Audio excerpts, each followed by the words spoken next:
And once again, Catherine Austin Fitz is one of the smartest people. I love listening to her talk. She's very smart and she's an insider at HUD and all that kind of stuff. But Exactly. You gotta be watchful, gotta be vigilant out here. yeah. Dude, good pre-show conversation. I figured I'd just hit the live. Fuck it. All How we right. doing, everybody? And I said fuck it within the first minute. Oh, twice, so that's awesome. Dinged, but that's okay. We're not getting monetized yet. So You got dinged anyway, already? no, probably will.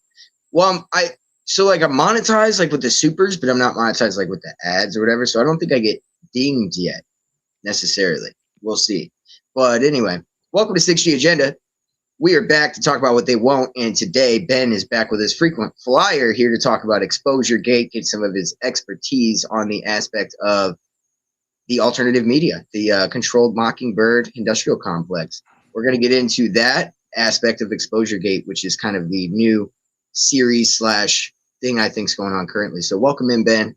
Good to see you again, bud. Hey, thank you for always having me on the show. I always enjoy talking with you. And you're right. To me, there's really no difference between the mainstream alternative media and the mainstream media. I personally don't subscribe to the idea that it's about the message, not the messenger. I used to, which is why I actually thought Trump was fighting the cabal for a brief moment at a time. But when you actually understand how intelligence networks work, and when you understand how Operation Mockingbird works, when you understand how controlled opposition works, to me, the messenger is just as important as the message, because once you understand about biblical prophecy, which they're trying to manufacture, what you'll realize is that the mainstream media and the mainstream media, despite looking like they're in opposition to each other, they're ultimately going to lead us all down the same path of destruction. Exactly. And so I think these agents are a part of something called Exposure Gate, which is the thing that we're kind of going to be, encompassing this whole kind of topic around. But essentially what that is in a nutshell is the government or this elite cabal will hide something for decades, maybe allow some partial leaks, and then manage the narrative once the truth kind of becomes, inevitable, or, they just decide to use it to their advantage. And I think that we're seeing they've always done this. This isn't something that's necessarily new, but it's being done right now at a massive scale. And we can, in the last episode, I went into the fact that there was like 5 different things that came out in one day that were major. Cure for cancer, 60 years old, that you could have used. Lyme disease was made in a lab by the CIA. And, Operation Mongoose is real. And they were using chemicals to try to alter people's personalities and control their minds, right? So through vaccines, by the way. And so all these conspiracies are being proven true. And I'm going, why? Like, what's going on? Because this is a massive, like, the floodgates have opened. And so that usually indicates something major on the other side of that. And so that's why I'm sounding the alarms, like, all right, I don't know what's coming, but we should be looking at that. I mean, I think I do, but we should be looking at that. So yeah, Exposure Gate is upon us. Yeah, I think the reason why so much truth is starting to bubble to the surface is because they want us to accept their new system that they're guiding us into. And in order for us to accept it, we need to become disillusioned with the old system. That's kind of why they rad themselves out. I mean, we both know that QAnon was an intelligence op. We know that the people who put out the Epstein files, the redactions, what they kept back were intelligence people too. And it was interesting that the Epstein files didn't have enough teeth to put anybody away, but just enough to confirm all of our suspicions that we all learned in QAnon. So the question is, why are the elite ratting themselves out? And once again, I think we know the end game, and let's just take the spiritual component out of it for a while. It's a one world, technocratic driven system. And I think whoever survived this war, however long it takes, and its different facets of it, they're going to be presented with the question: do you want a government ran by a bunch of satanic pedophiles that were trying to fulfill a messianic prophecy, or do you want AI? And then cue the aliens. We got Mystery Babylon. But that's why I think all this truth is coming to light right now. It's like a false great awakening. I agree with that. And, that's something that we kind of touched on with Ryan Dawson when I was talking to him, was just this idea that maybe there's two global elite factions of that, but either way, we're going to end up in the same place, right? One's going to be ran by these satanic pedophiles, probably ushering in the AI technocratic state, regardless. And then on the other hand, you have like the China, Iran that seems to be a little bit more moral, I guess you could say, for lack of better terms, but I would use that word very sparingly. I mean, socially moral. You know what I'm saying? Like they're not pushing smut and, things like that, right? As much as you'll see in the Western states. But I think they're both just the same. Again, two birds of the same, two wings of the same bird, rather.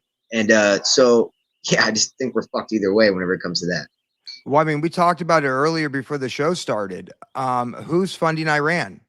China is a major funder of Iran. They import about 20% of its oil from Iran. They help them out with intelligence. They help them out with weapons along with Russia. And as we know, China and Russia are all part of the World Economic Forum. They're part of this global system.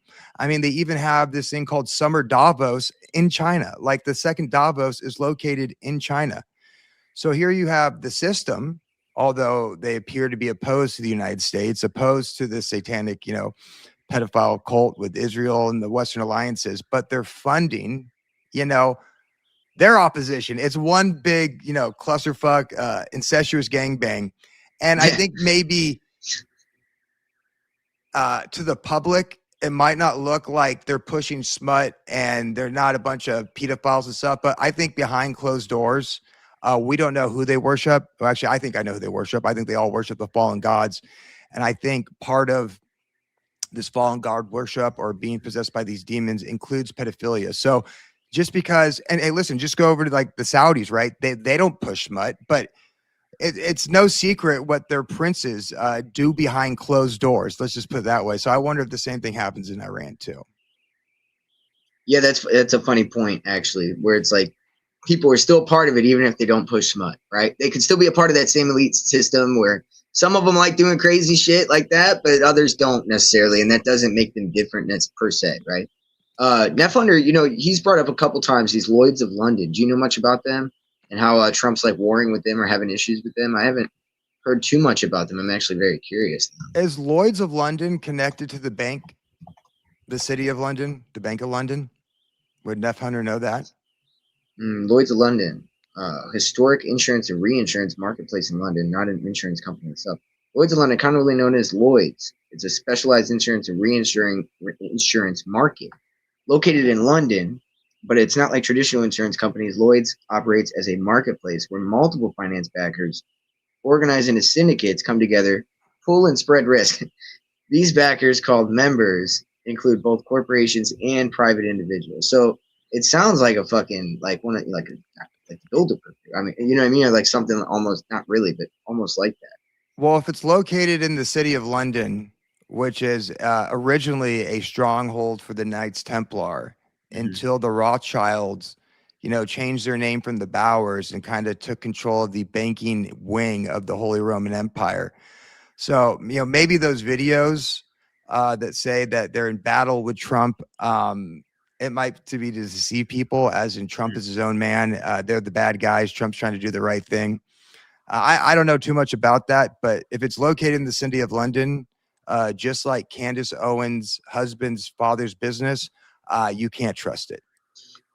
Definitely. I forgot what the company is, but there's major like they have war bonds at this one place, and I believe most of the war bonds that got taken out for the war in Gaza were taken out from there.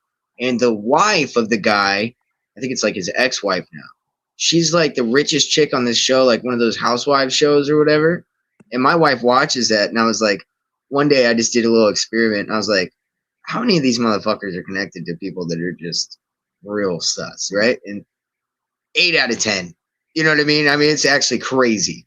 This dude, her ex-husband, like pretty much funded the Gaza war. I mean, legit. And then like this other chick on there, her dad's like an IDF soldier. I'm like, dude, it just goes on. And I'm like, this is actually crazy. So you have it very much prevalent. And it's funny because the entertainment, and that's why I kind of pointed out to my wife, I was like, the entertainment is the enemy. I mean, I'm sorry, but like literally the enemy is your entertainment. Like you're watching the lives of these housewives It's the housewives of people that are married to the murderous villains of the world, and we're watching them go around and spend money, all this blood money, enjoying their stuff. It's actually fucking sadistic. Well, It's very crazy. that's what I find so hilarious about the whole Candace Owens thing, fighting the system. Uh, you know the money she has. You know she always makes fun, or the people make fun of like the $7,000 club per post. Boy, she got paid a lot more than $7,000 per Oh, post when she absolutely. fake married Lord Farmer's allegedly gay son after 17 days.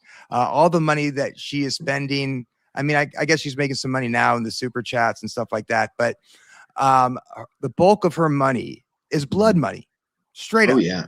Oh And yeah. she's never, she doesn't denounce it. She doesn't donate it to the people in Gaza.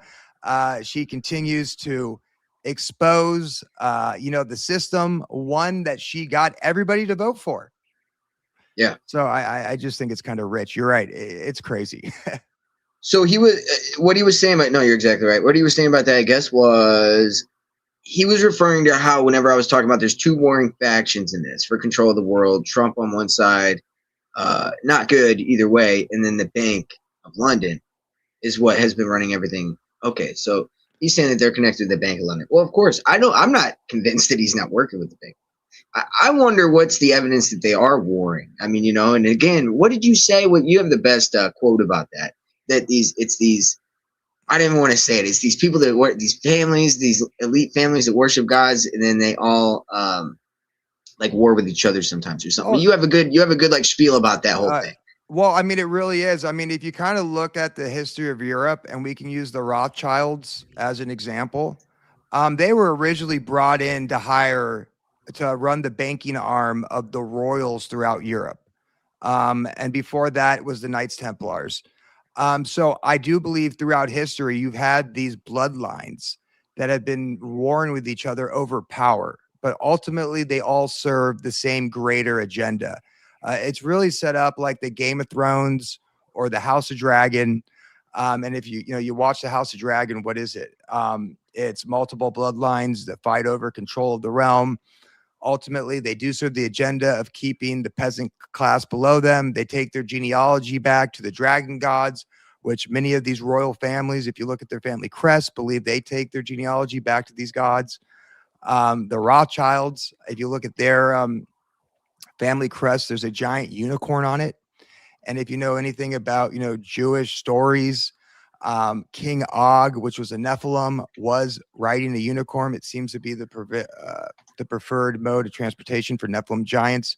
So yeah, I think, and then throw in, China, they are fighting over a bigger piece of the pie too. And you go into the Lee family.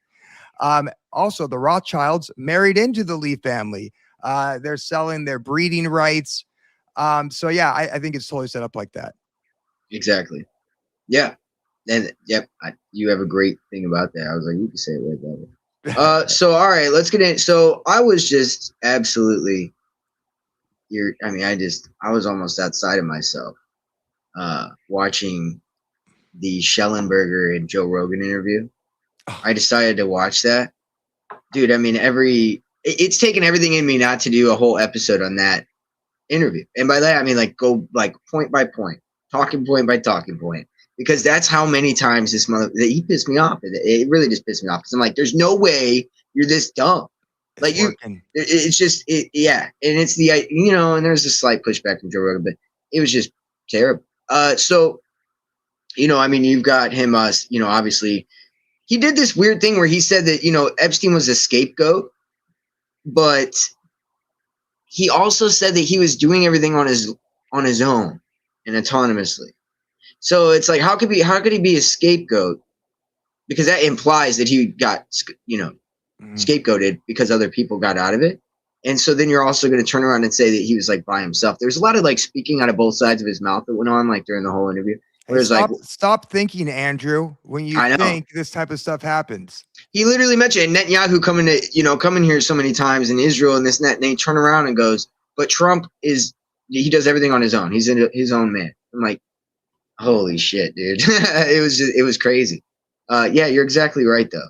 But that's the thing. They want you to have this visceral reaction. I always joke, you can tell someone's by part of the $7,000 club Hmm. because as soon as they open their mouths, it makes you want to vomit, which is all by design. Because remember, at least I believe within the manufacturing of this prophecy, political Zionism needs to die. So I Yep. think there's a reason why they roll out those guys like Larry Loomer or Officer Talmud or Ben Shapiro. They just want you to get this, gross taste in your mouth. And then what they're ultimately going to do is then usher you into another organization, which is, the Tucker Carlsons, the Candace Owens, the Ian Carrolls. And like I Hmm. said, ultimately they're playing their side of manufacturing this prophecy, and it's going to lead people down that same path of destruction. Yeah. So, do you know off top of your head the Ian Carroll, the Ian Carroll, Candace Owens, and Alex Jones connection with like General Flynn and everything? Yeah, it goes even before that. Look at Norman Pattis. So a lot of people don't know this. When Candace Owens first had the public spotlight, she was like 14 or 15, I want to say, and she was suing the Samford School Board of Education. And apparently, 4 white kids called her up, said some racist things, and there was a lawsuit brought. And guess who her father hired? And this is an unknown commodity at the time. This guy named Norman Pattis. And then fast forward to, what happened on January 6th. He's actually representing the same Norman Pattis is representing Alex Jones. He's representing Nick Fuentes. He also represented Alex Jones in that BS lawsuit by the federal government for $1 billion. There's also an article that he wrote, I believe, sometimes in the 80s, where he actually, I don't know why they do this type of stuff, but he actually wrote an article talking about how he was interviewed by the CIA. He was brought. Is that him? No, Norman Pattis is the guy with long hair. Just type in Norman Pattis, lawyer for TTUS, TTIS? Oh, IS. I see. yeah, Okay, go ahead. Sorry, I was going to show him. that guy. Yeah. Yep. He actually wrote an article talking about how he was interviewed by the CIA. They brought him in. They offered him a job, gave him a salary. This is all in the article, but he never went back and he never got the job. So here you have this CIA adjacent lawyer who represented Alex Jones in the Sandy Hook trial. Meanwhile, you also find out that Candace Owens' father worked at Sandy Hook in the middle of all that stuff. So yeah, there's a huge connection there. And what was the I other know it's connection only on Rumble. As far as I know, it's only on Rumble, but I wonder if we can find out revelation about Candace Owens' grandfather's role. Contracts, Sandy Hook contracts. Yep, controversy brews. Yeah. Recent claim resurfaced regarding the grandfather of conservative commentator Candace Owens, alleging he oversaw crucial contracts related to the Sandy Hook tragedy. Yeah, man, that's sus, dude. I mean, really, very sus. Figure like Alex Jones, because imagine, why is that the thing that got Alex Jones hit so bad? And that is what you could call out, like, if you had a Supreme Court ruling between, say, like, not that me and you would have to really worry about it necessarily, but like, say, like me and you know what I mean, or whatever. They could call out, Alex Jones versus, whatever, and Sandy Hook or whatever they call it. And they could use that as now like leverage on why you could be prosecuted for your speech. Exactly. That was just to scare the truth tellers at the time, which was right in the middle of COVID, right? You say the wrong thing, guess what? The government come after you. So don't say it. And I'm pretty sure that once the ruling came down, Alex Jones didn't even try to fight it. And if you were truly innocent and this wasn't some big charade, at least I would definitely try to fight it. I definitely try to bring it up to the Supreme Court. Didn't try to do that. And then once again, go back to what's his name who wrote Pale White Horse, Bill Cooper, which there's some things about him that are a little bit suspect. I'm super black pilled if you're listening, but or should I say Jesus pilled, right? He called Alex Jones out as an op from the beginning. And it kind of makes sense, right? In order to carry out your agenda, you need to bring those in opposition to the agenda into the fold. So what did he do? For a long time, he gave some partial truths. Now, granted, there's always a little bit of criticism that he didn't go after Israel and stuff like that, but he gave some partial truths. He was, everybody's conspiracy sugar daddy, godfather, right? But what did he do once Trump was, especially the last 4 years? he started pushing Trump. He started pushing the AI agenda through Elon Musk, which is the agenda. So here you have him ushering in the opposition to this quote unquote golden age. Yeah, exactly. And here's the thing, like, so my, sugar daddy, my red pill daddy, as you would call it, right? I just want to say sugar daddy because it was funny to just actually say that out loud. That's hilarious. No, but Bill Cooper was mine. And I think that was my saving grace in getting into this world, is that I didn't fall into the Alex Jones first. If I would have, I don't think I would have the perspective I have today and the skepticism I have today. I'd be going after the globalist gung-ho, let's go Trump, we're going to do it, right? It would be, the context was lost with people like Bill Cooper. And I think that's why people like him were put down before this all got here, right? And so whenever you take that into account and kind of looking at what he said, if that is true, and if that means that Bill Cooper was always a psyop, and he was, Alex Jones rather, was always a psyop, and he was here to kind of perpetuate a lot of conspiratorial content, so that way later it could be utilized during an era that we could call exposure gate, like right now, to then prove all the conspiracy theories right as soon as it's at the pinnacle that they want it to be, as soon as it's mainstream enough, which I believe we're getting there. That's the whole point. Zootopia 2, right? Just to pick something out of the, brand new movie just came out, right? It's a kid's movie. And it's all about like a conspiratorial, like it's a whole thing, dude. I mean, the Bobcats behind here, they're putting in the mayor's like, you know what I'm saying? And then it turns out that the snake started the whole utopia. So, I watched this with my son today, but I just think it's funny because it's very much a mirror of our actual reality, where you have the controllers hiding this ultimate lie, and, it's about to get out, the revelation. The difference is the good guys win there. And they're using the good guys to their advantage for them to lose in our reality. And so that's the difference that I see. And it is mainstream now. It is.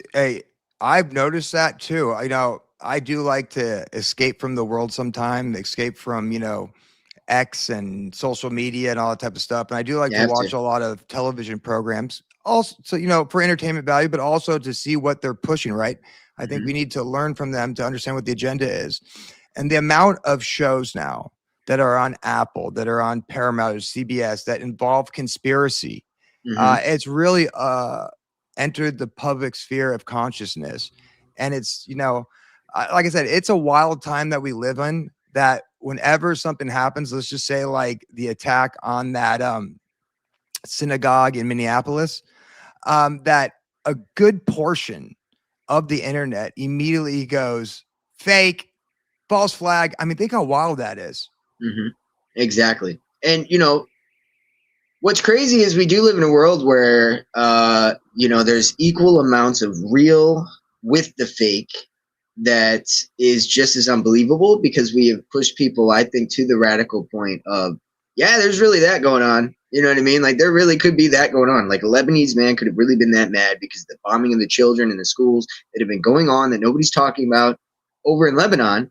They're talking about the ones that we did. What about the ones Israel have been doing consistent ever since Gaza, all the way up to now, through Lebanon, through, so these things are very, I think, that's the point, right? So, yeah.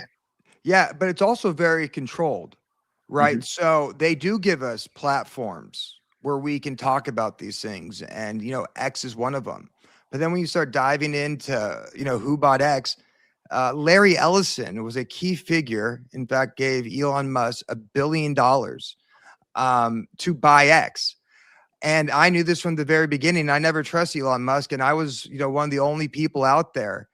The minute he bought it, I started talking crap. In fact, it was interesting. My most viral video I ever made was on Instagram, and it got like 1 million views.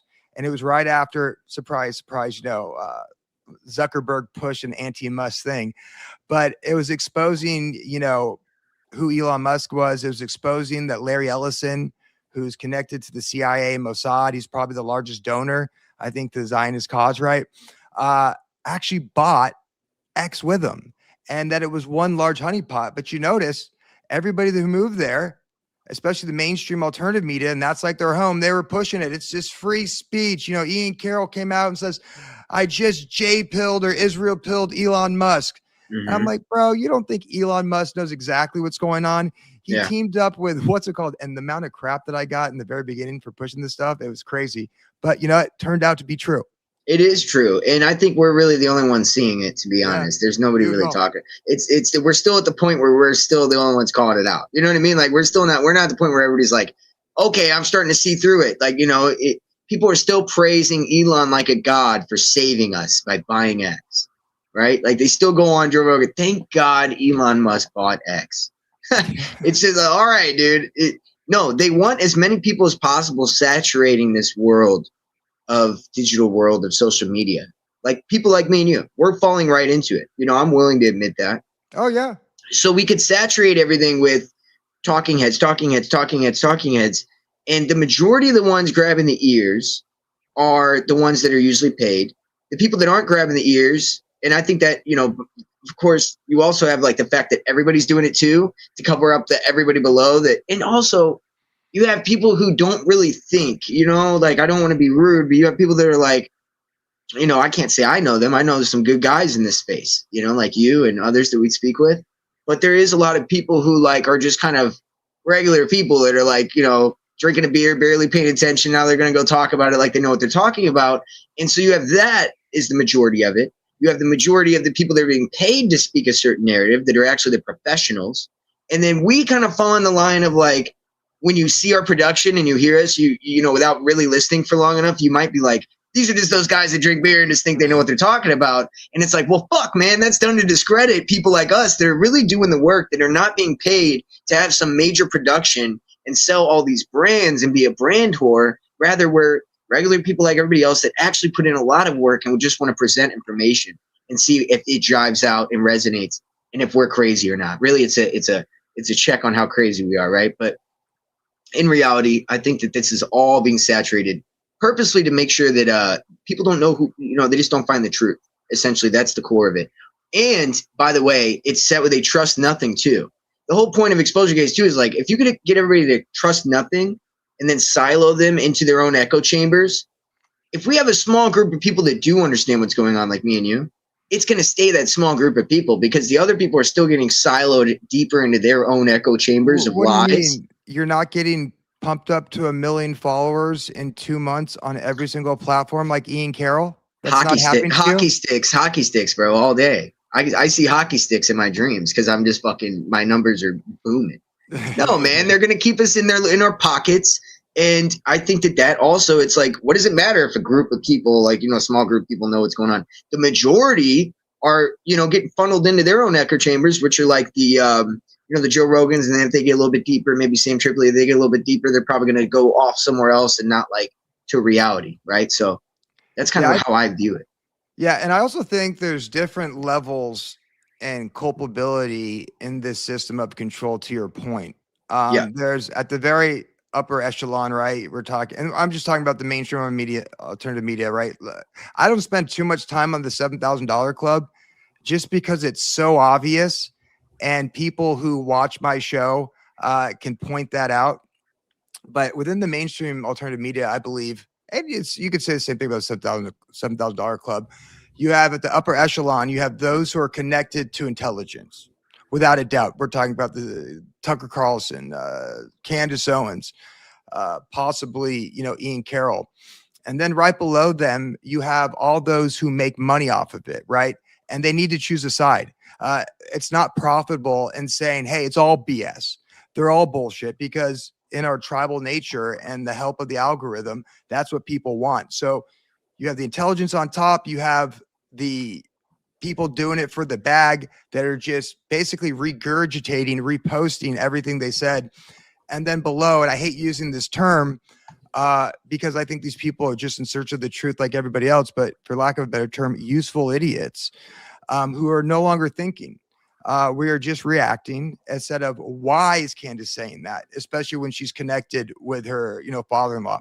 Why is Tucker Carlson exposing Shabbat Lubitsch when he's clearly connected to intelligence, and we can go into his family?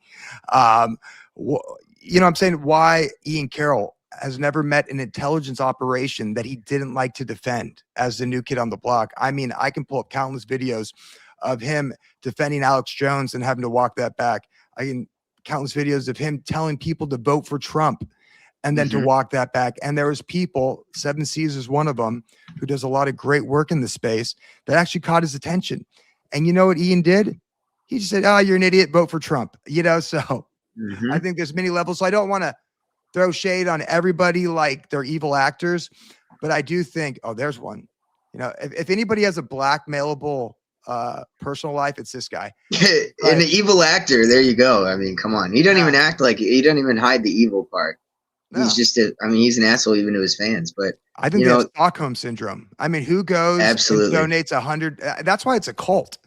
But what worries me is then he turns around and says, "I'm going to vote Democrat if they don't do America first and everything." It's like, dude, you have the perfect opportunity to take these people and be like, look, it's a left, right wing uniparty. We need to do something, to unite, etc. But no, because you are controlled and you are not what you say you are.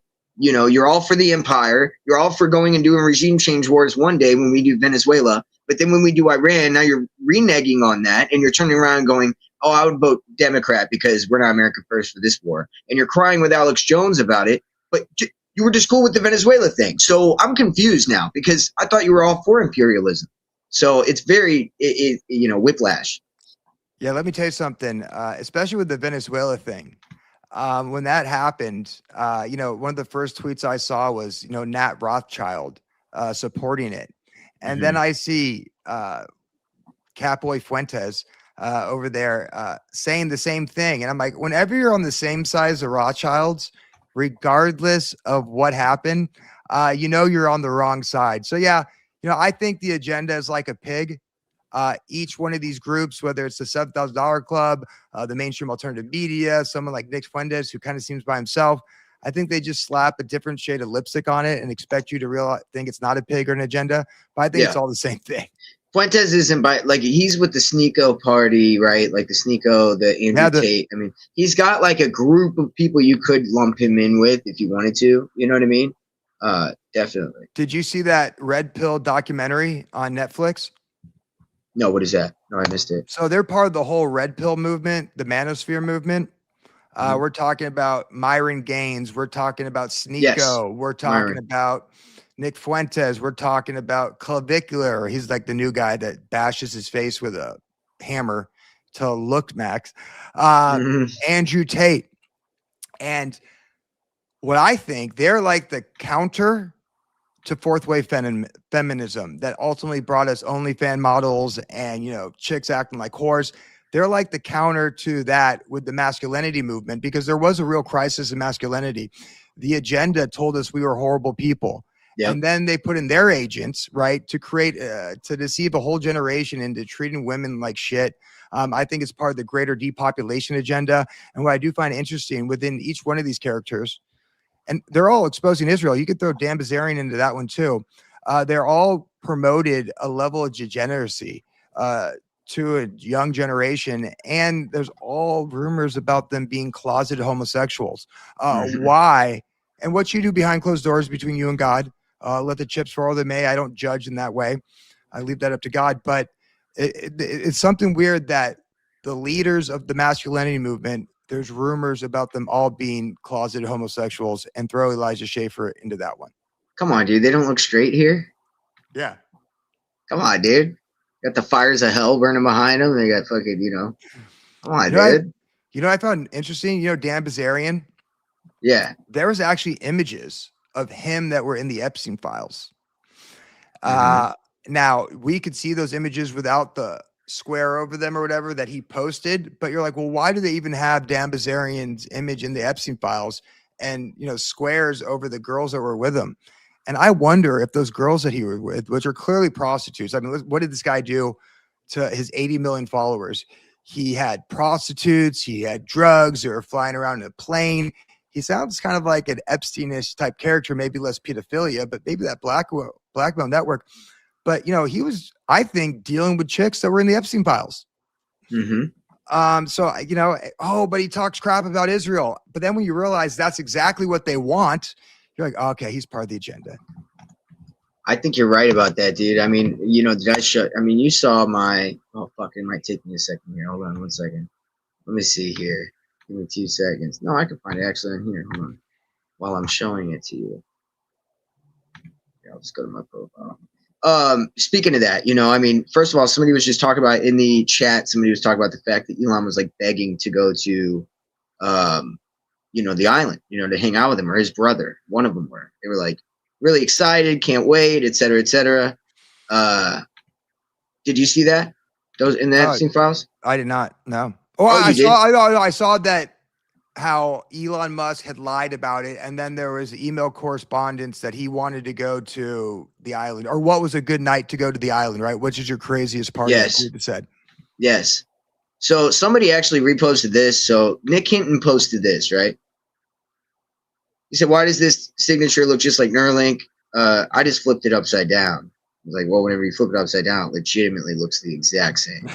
It's like legit, just flip that upside down. You got the fucking, it's the same. So, an inversion is, I mean, I'm not surprised that would be involved in doing that.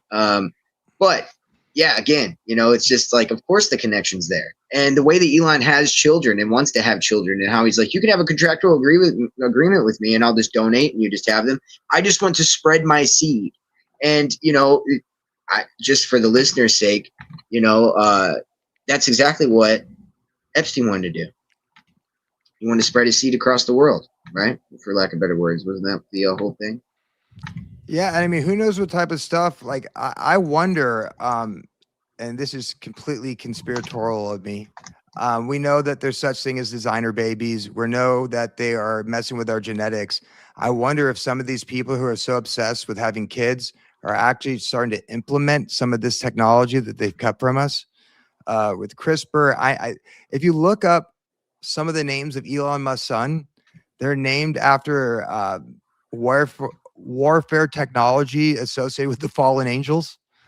So yeah, I mean, fully. And just go look at Elon Musk's father, right? Who literally owned emerald mines in South Africa, who impregnated his 14-year-old stepdaughter the first time, and then left his wife, impregnated her again at 16, and then got married, I believe. So this is a long line. His grandfather was part of Technocracy Inc. in Canada. It's all magic kicked out. It was too authoritarian, so they put him out, and that's how he ended up in South Africa doing the mining. He opened up the mining company, drilling company, whatever it was, and of course got up to the aristocratic level, right? And sent his son here to take over.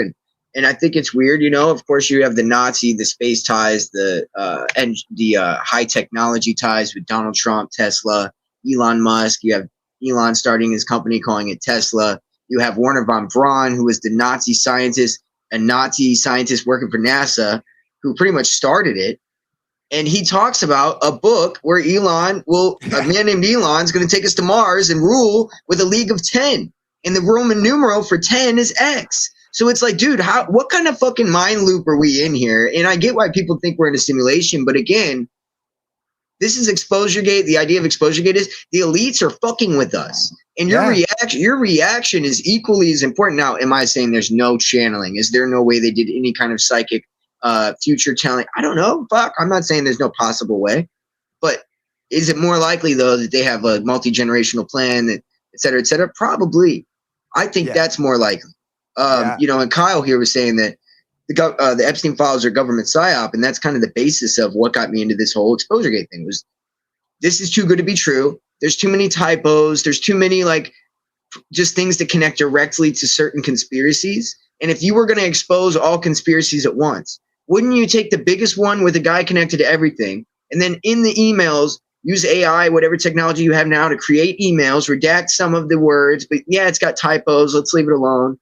We'll say it was a rendering problem whenever we transferred it over. Dude, I'm sorry, but I just can't look past the typos. That's what gets me the most. You have an equal sign. You type the word R, A-R-E, and in between R and E, you have an equal sign. And you do the word here. In between E and R, you have what's going on here? Do you know how hard it is to type the equal sign on your keyboard whenever you're typing? You have to literally shift and then hit a button next to the backspace. So you're practically deleting it to do it, and you're still doing it that much? I'm sorry, but come on, bro. Give me a break. Yeah. Just that simple fact does it for me. Just that one detail. For me, I would hammer on that all day and be like, hello, what do you think? This guy runs the world, but he can't type? Well, I'll do one more, and care to see what you believe about this. If I was a billionaire and going over to Epstein's island to bang little girls and little boys, the last thing I would do is have a paper trail. And in this case, a digital paper trail. Yep. And to watch these people converse about these things using terms that we found out from QAnon, pizza, grape soda. I mean, there's just too many coincidences. The equals a hangover from ASCI line breaks. Prime agent debunked that a while back. What does debunking that mean? Like, did he just give it the reason why it's there, and then we're going to say it's debunked? Not to be rude, but I'm just confused what that means, because I feel like you could offer me a reason, but it just doesn't make sense. I don't know. I mean, sure. Is there some kind of rendering issue, like when they transferred it from like email to file format? That's the only thing that would make sense to me, and I would imagine that would be what they said. But old text format. He explained the computer. Yeah, that's exactly what I thought. It's exactly what I thought.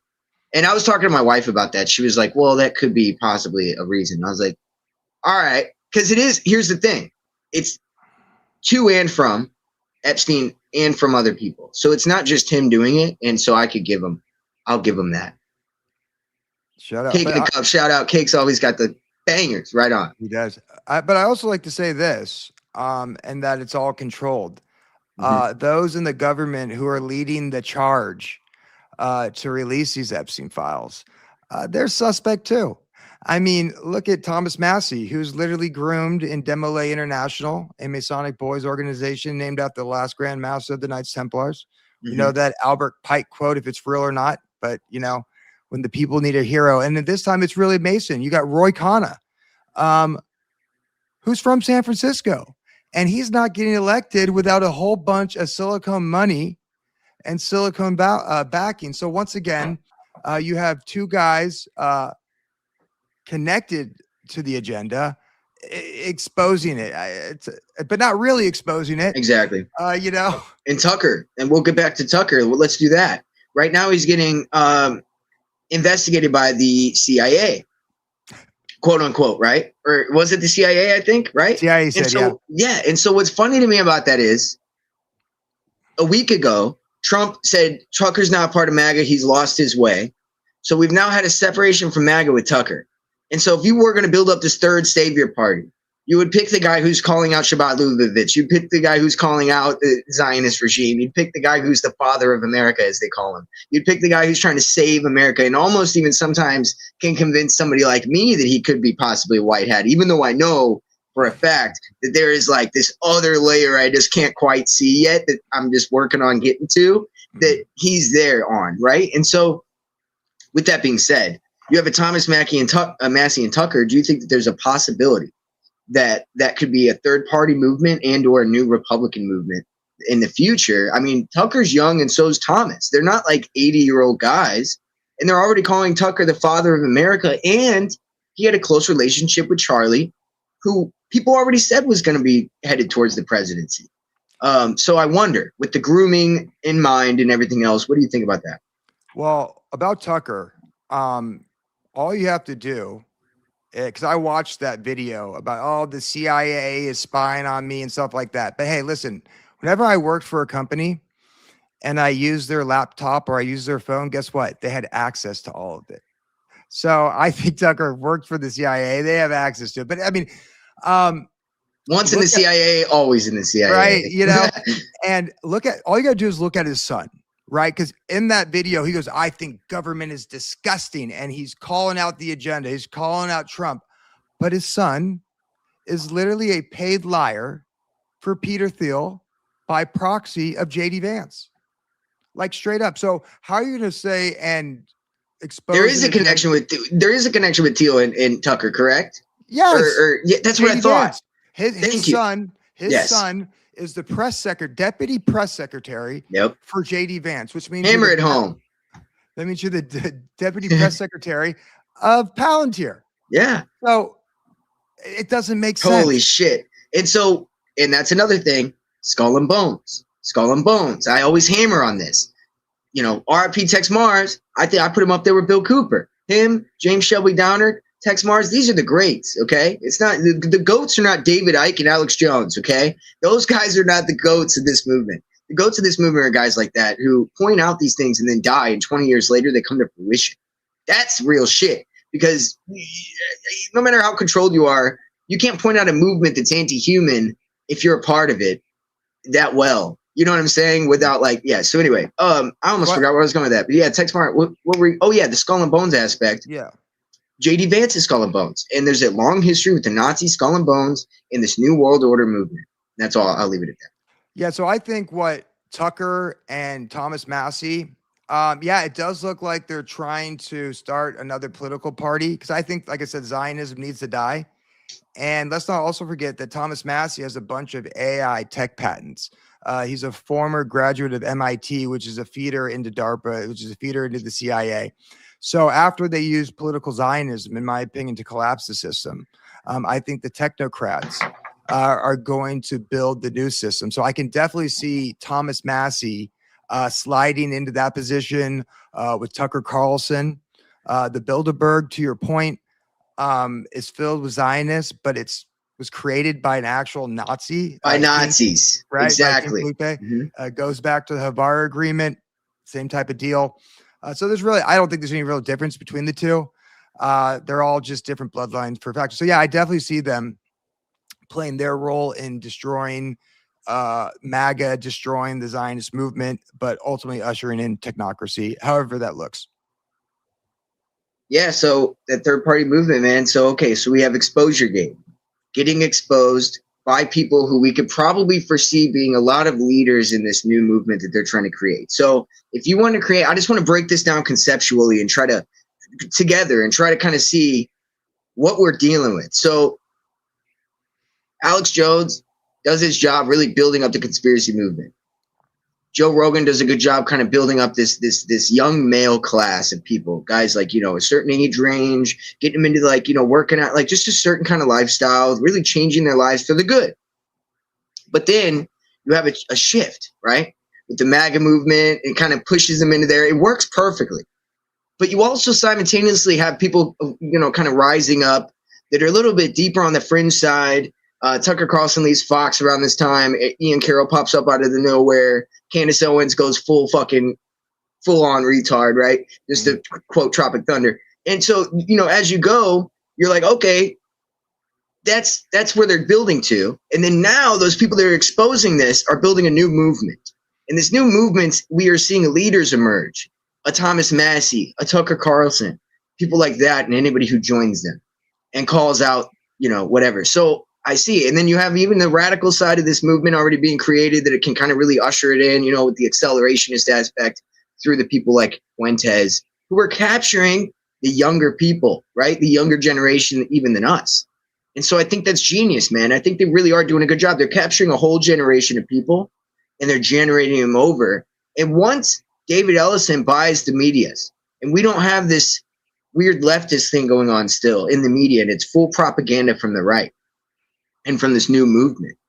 When the third party comes out, you're going to think, oh, this new movement, is separate from that. It's not, right? So that's how it's going to come out. I think that's the point of Exposure Gate, is they're building up to this mass, here we are, now expose it all, and then run to your saviors.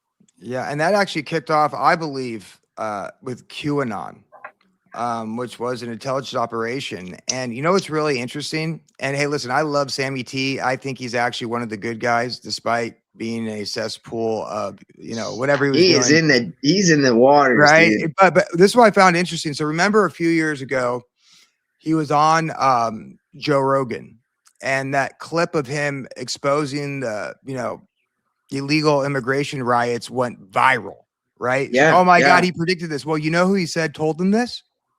I know. Mel K. And who is she funded by? QAnon, the wellness company. Yes. Ties with General Flynn. Exactly. So that's what I'm saying. There's many levels of this. Why I think Sammy T is a good guy.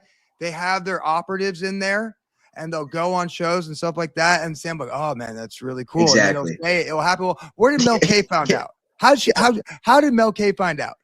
General Michael Flynn. Exactly. The commander, who, by the way, and that's another person who Candace routinely promotes, is General Michael Flynn. And his entire career pretty much was spent at Fort Bragg and in intelligence. And that's exactly where the PSYOP school is. So to me, it's absolutely, Exactly. I'm still trying to figure out why people, for the most part, maybe they don't have the time, maybe they're looking at the wrong spots, how they can't put this all together about the mainstream alternative media. Because to me, it's as clear as day. Well, there's some context to gather, and some people may miss this or miss that. Like, for me, I'm just a very analytical person. Like, I wouldn't call myself, like, a lot of people go all the way, like, I'm just autistic with it. It's like, I wouldn't say that, but I'm very analytical. I like to assess things. I like to conceptualize. I'm very quick to understand a concept. You can give me a few, like, details, and I can really understand a concept, almost 98% accurate with anything. So then whenever I transfer that kind of talent to, like, conspiracy world, where you don't have 80% of the information, you only have a few pieces, but you can put it together and conceptualize it in a way where I've just noticed the more information I get, the more right I was when I instinctually thought it was at the very beginning of this journey. So I happen to have that going on for me. But other than that, yeah, I think that people miss context. One thing of context people might miss is Sean Ryan, when he was on Joe Rogan, he talked about of course, he gave good context that you could help put a piece of puzzle together. You have to listen to the controlled ops to get the right piece of information. You do. Hey, dead serious. That's where you get your information from. You can't say, well, that guy's controlled op. Fuck him. No, you're going to get a lot of truth out of that guy, bro. That's why I go on social media to find video, to have ideas on what to act. So whatever they say, I'll make a video on the opposite. It's detective work. It's detective work. So Sean Ryan goes on there and he's talking about, like, he's like, he's asking Joe, he's like, what do you do? Whenever he's like, how do you deal with it? When you're dealing with people that may come on here and try to push a certain narrative subtly, try to maybe give you information so you'll repeat it, like Sam and Mel K. And so he said, he was describing, because he's from the CIA, so he would know. And he was describing how, somebody could go through a 3-hour interview and only say a certain sentence, maybe 2 sentences that he needed to say. And the rest of it could just be whatever. But those 2 sentences are like what he needed to deliver, the information. And it somehow stands out in a way where you remember it, because it usually is pretty important, and they'll frame it in a way where it sits in your head and it's not something that you miss, right? Well, dude, I don't know, man. That seems a lot like what the fuck's going on with people like Sam Tripoli or whatever, where it's like, yeah, he's probably not controlled, but he's in a cesspit. He doesn't really pay attention to who he's talking to necessarily. He'll talk to anybody. He'll talk to a Gnostic one day and a Jesus guy the next. And you don't really know where, how he feels, because he just kind of lets everybody come on. So it's very good to do that. But also it's like that opens you up for a lot of fuckery that Sean Ryan was describing, where you've got one, and you could boil it down to a person. You could have 10 people that are cool, but then one guy comes on. It might be the most banger show, but he's got a lot of fucking propaganda and a lot of psyop going on. You see what I mean? And so, yeah. And like Mel K delivers a banger show, and something like that would be a banger show. And then in that, you get a lot of, see what I mean? Oh, dude, I remember when I saw that clip, and everybody, I was like, Mel K told me, I'm like, wait a minute, Mel K's part of QAnon. Well, come on, and Sammy T should know this. Yeah. Like, and I think, hey, listen, I don't want to throw too much shade on Sammy T, although it is a little annoying. Yeah. When he just has a bunch of people calling Jesus some Gnostic ninja. Yeah. And while claiming to be a Christian. That's, for me, that's what really upsets me. But why does he claim? And I don't want to be I'm not going to be over analytical here, but this is a question that hits my brain a lot. When I'm spending so much time talking about the rise of Christian nationalism in the mainstream alternative media as a movement to possibly control people and move them in, and when there's a guy who I love, great guy, but he's having people on, mixed messages being given, a lot of new age messages being given. And I've always, I'm like, beware the new age shit, because that's how they get you. See, the thing is about the elites is they want to funnel you into their ideologies. And for a long time, like, I listened to Sam Tripoli for a while, and I stopped listening to him. Whenever I got deep into my conspiracy rabbit holes back in 2020, I stopped listening to him, because I realized, I said, there's people coming on here talking about the demiurge, talking about all these things. I was like, they're trying to funnel the conspiracy theorists into the ideologies of the elites. I didn't know Sam Tripoli. I wasn't knowing if he was doing it on purpose, but I knew that that was what was going on. Going back to that, I think it is what's going on. And so knowing that, it's like, beware the philosophies you intake whenever you're in this conspiracy world, because aliens, new age, meditation, channeling, crystals, That's all the elites practice, and it might seem great, but it comes with the other shit that they do, right? So Yeah. beware, and Well, that's what. Yeah. shout out to Steve from Biblical Shout out, Hitman, Steven. but and shout out to everybody. But Shout out the whole chat. I'm sorry, I haven't shouted them out yet, have I? Shout out everybody. You know, you do make a good point, and like I said, I don't mean to pile on Sam Tripoli here, but for me, and I don't mean to pile on people who believe Gnosticism, right? If that's all you're Not exposed at to, all. hey, look it, as long as you don't hurt anybody, you have the right to believe whatever you want. But once you proclaim to be a Christian, once you proclaim to have a relationship with Jesus and the Most High God, then you're operating in the Holy Spirit, right? Then that Holy Spirit should be telling Sam, I'm not going to push this Gnostic stuff on my entire group of people, because that is in direct conflict with what I believe. And ultimately, that's the main truth, right? I think the main truth that everybody's trying to dive down to get to. And it's just, you know, there's got to be a point where you're not spreading more confusion. There's got to be a point where you're spreading more of a consistent message. There's got to be a point where you're not just the guy on the fence, especially if we're in something that's a major battle for good and evil, and it's a spiritual battle, and it's something that we really need to get a hold of. Then, I mean, we got to get off the fence. That's all I'm saying. So there's got to be a point where we get off the fence. I'm not saying that we 100% devote ourselves to 100% to Christ, but it really just takes walking in just the general message of that. You don't even have to dive into that. You know what I mean? But it's like, okay, well, I'm not going to push the ideas of like, or at least if we do talk about it, push back a little with the nuance of like, well, what do you think about the fact that a lot of people feel this way about what you're saying? At least a little bit of that. Like, what do you think about the fact that people feel this way about that? Which I know it's hard to do, man, because you don't want to make people uncomfortable. So, hey, you know, I get it. It's a hard line. I know people, though, also that like stopped listening to shit because they got more Christian. Oh, I stopped listening to Sam Tripoli big time. Like I said, I mean, there's a few shows that I'll watch that seem interesting. But you know, I have to, you know, take the medicine that I prescribe to everybody. Yeah. And if you look at it objectively, you know, this whole changing to Christianity, his ties to Rogan, and I get we all have certain blind stops, but I don't know. But hey, I ultimately, and then he goes back and forth a lot, right? So he'll say something that I really agree with, like, oh, it's about, you know, manufacturing a prophecy, and he'll slip that in there. But then his entire show with guests is just furthering more Fed slop or intelligence slop, mainstream alternative media slop. Yes. You know, and that's there's got, like I said, there's got to be a point where we're united on not spreading confusion at a certain point and knowing what our enemy is, right? And there's a certain point where you got to know if you're promoting your enemy or your friend, et cetera, et cetera, et cetera. We can't talk about ExposureGate and the alternative media without talking a little bit about the Sammy T. You know what I'm saying? So right on Sammy T. No hate. I love him. No hate. But and you know, just an objective question was all that, you know. But I think that, you know, there's a large asymmetrical network of peers that are interacting and working throughout the network of listenership, and I think we're seeing it. You know what I mean? And I come from this as a peer of the listeners. Honestly, I really do. I mean, I work and listen to shit and, you know, research shit on my free time, and I have been for years, and decided maybe to do this. I've always wanted to do something that had to do with like talking or presenting. I've always wanted to be like a psychiatrist or a philosopher, or kind of speak seminars or do things like that. Like I've always liked like Alan Watts or whatever, you know. That's kind of what started my journey. So I've always been into like wanting to do something eventually like this. So it's funny how it ended up being this, but it's like, yeah, I mean, I'm objectively, look, if you ever hear me change my messages or push any kind of shit, dude, hold me accountable. You know what I mean? Because, you know, I think that that's real. And I think that if you start with somebody who is starting organically like that and go with them as they grow, you're going to get more of the real information from them. You know, if they're competent enough to present it in a way where it's good information. That's who I would listen to.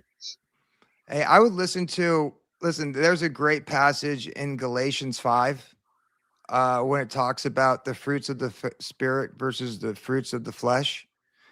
And they're very different.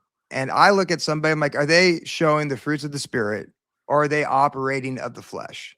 Right. And that's how I really judge influencers. So yeah, that's what I do. Who knows? There's all different levels of it. And that's actually I would love to be able to make a living off of this. But I also think that's a double-edged sword, because when you're dependent as you're living for this, then you have to start pushing stuff that you might not necessarily you agree with, but just so that your customers at that point will keep on giving you their money, or they'll keep on giving you your views. Dude, So, look at David Wilcox. You know what I mean? That guy's, oh my God, that guy's a psycho. He'll say whatever he can just to get some money. I mean, I think there was a point where he was talking about, like, I mean, dude, he just goes on, like, everybody's against it. Like, they're changing the weather outside. They're out to get me, you know, like that kind of thing. Like, you know, it's next level. Hey, just real quick, Tara, who is the Christian? You were listening to the Christian King last night. They were all kind of mean. Who's that? Yeah, who is that? Dude, what's so funny is, like, we were just talking about this, and Johnny Woodard posted a screenshot of, like, Sam blocked him. He's like, Sam winning the war of ideas by blocking interns who disagree with him. Obviously, they're probably fucking around, but that's just funny. That was on the top of the right openings. And then, yeah, I was actually going to look at that for what we were just talking about, but whatever. But yeah, man, you know, it's crazy. We'll see how it goes. I think that, you know, what comes next is a little dark if people really all fall for it, and there's not enough people that kind of, you know, just And I'll say this: if we're gonna be talking crap, I want to spread it around. I shouldn't be talking crap, but expose it. I'm very suspect of Jake Shields. Oh yeah, and you brought up Dan Bilzerian earlier. These are two guys, same message, same time, came out. Boom. And the other UFC guy, I forgot his name. Yes. Yeah. Absolutely. I think that there's some weird fucking sphere of people, like, in that realm of celebrity that they, like, got a hold of. I don't know what kind of expo they went to. I don't know if it's like Joe Rogan knows them. I don't know what's going on with that. I mean, they seem like guys that rub shoulders with a Joe Rogan. I don't know, but, you know, whatever. Well, Jake Shields might just be an idiot for getting punched in the head too much. His natural default whenever anything comes out is Jew bad, Nazi good, Jew bad, Nazi good. And you're like, well, you know, this is lining up with manufacturing biblical prophecy. Everything that he says lines up with manufacturing biblical prophecy. And he is a Christian grifter without being a Christian. He has come out and said, I don't believe in the Bible. He's come out and said, I believe in God, but not Jesus, or I won't call Jesus Jewish, whatever it is. But yet he still placates to the Christian audience by pulling out Bible verses about the Jews killing Jesus and stuff like that. I'm like, wait a minute. If you don't believe in this stuff, if you believe it's made a book, why are you using this to make this an anti-Jewish agenda? When it should be an anti-Israeli agenda. It should be an Israeli influence in our government through AIPAC and stuff like that. But when you group an entire group of people together, it's the Jews. Well, guess what? Then all the Jews in America, especially, start piling on from all these other sides who are just trying to live, right? The majority of Jews are not connected to the cabal. They're just like you and I trying to make it through. But you start grouping them all together, and whether this is right or wrong, I'm not here to decide. I take nobody's side but Jesus. But the minute Jews start feeling it's unsafe here, and I'm not saying that it's real anti-Semitism, but I'm just saying the minute they do, and they start moving back to Israel, that's when you really have to worry about that, because that's what prophecy says. Like when Stu Peters, who, by the way, made money selling a shit coin to all his followers, you know, that's pretty funny, starts calling for the mass deportation of U.S. Jews. Do you realize that lines up exactly what's in prophecy? And then when you look at Stu Peters' life, the fact that he's a con artist, he's been a con artist his entire time. He got thrown out of Minneapolis governor's mansion for lying that he was Jonathan Taylor Thomas's cousin. And then he goes into becoming a rapper, and there's all this symbolism. Yeah, I saw that he was like a rapper for a minute. Yeah, then he tried to make it as a Dog the Bounty Hunter type character, and Minneapolis actually had to change laws on the books about their bounty hunters because he would dress up like a cop. That's And he tried hilarious. to create a YouTube show from it. And I Yeah. think the system was like, man, we tried to get him to operate as a rapper. No one liked him. Hmm. This stupid dog, the bounty hunter thing wasn't working. Oh, perfect, dude. We're gonna bring him over here. And and once again, there's videos of him saying that his major documentary was funded by a guy, and I don't think it's a problem, but it's funded by a Jewish guy who owns a gold company. Yeah. So I think it's also hypocritical when he calls out the Jews for all these things, and then on the same side, he starts selling shit coins to people. Yep. No, it's absolutely right, dude. I mean, and there's just so many people. Like, you got Jesse Michaels, right? Mitchell, whatever, and he's apparently got ties with Peter Thiel. That dark, journalist goes into that, but it makes sense though, because Joe Rogan. So the first thing Sneeko posted on that one thing, whenever he had that video talking about how if AI came and was Jesus, it would be just like immaculate. Somebody was like, "Oh, this dude joined the Church of Peter Thiel or whatever," right? Palantir, And so, yeah.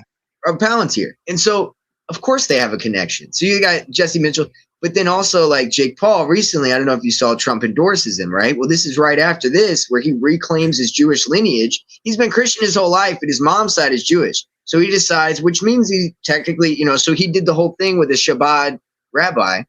Yeah. So Shabbat Lubavitch, the whole deal. And now he's getting promoted by, Trump, right? So that's kind of, what I'm talking about, dude, where it's like, what? This is the third party, right? Hey, can I also say something?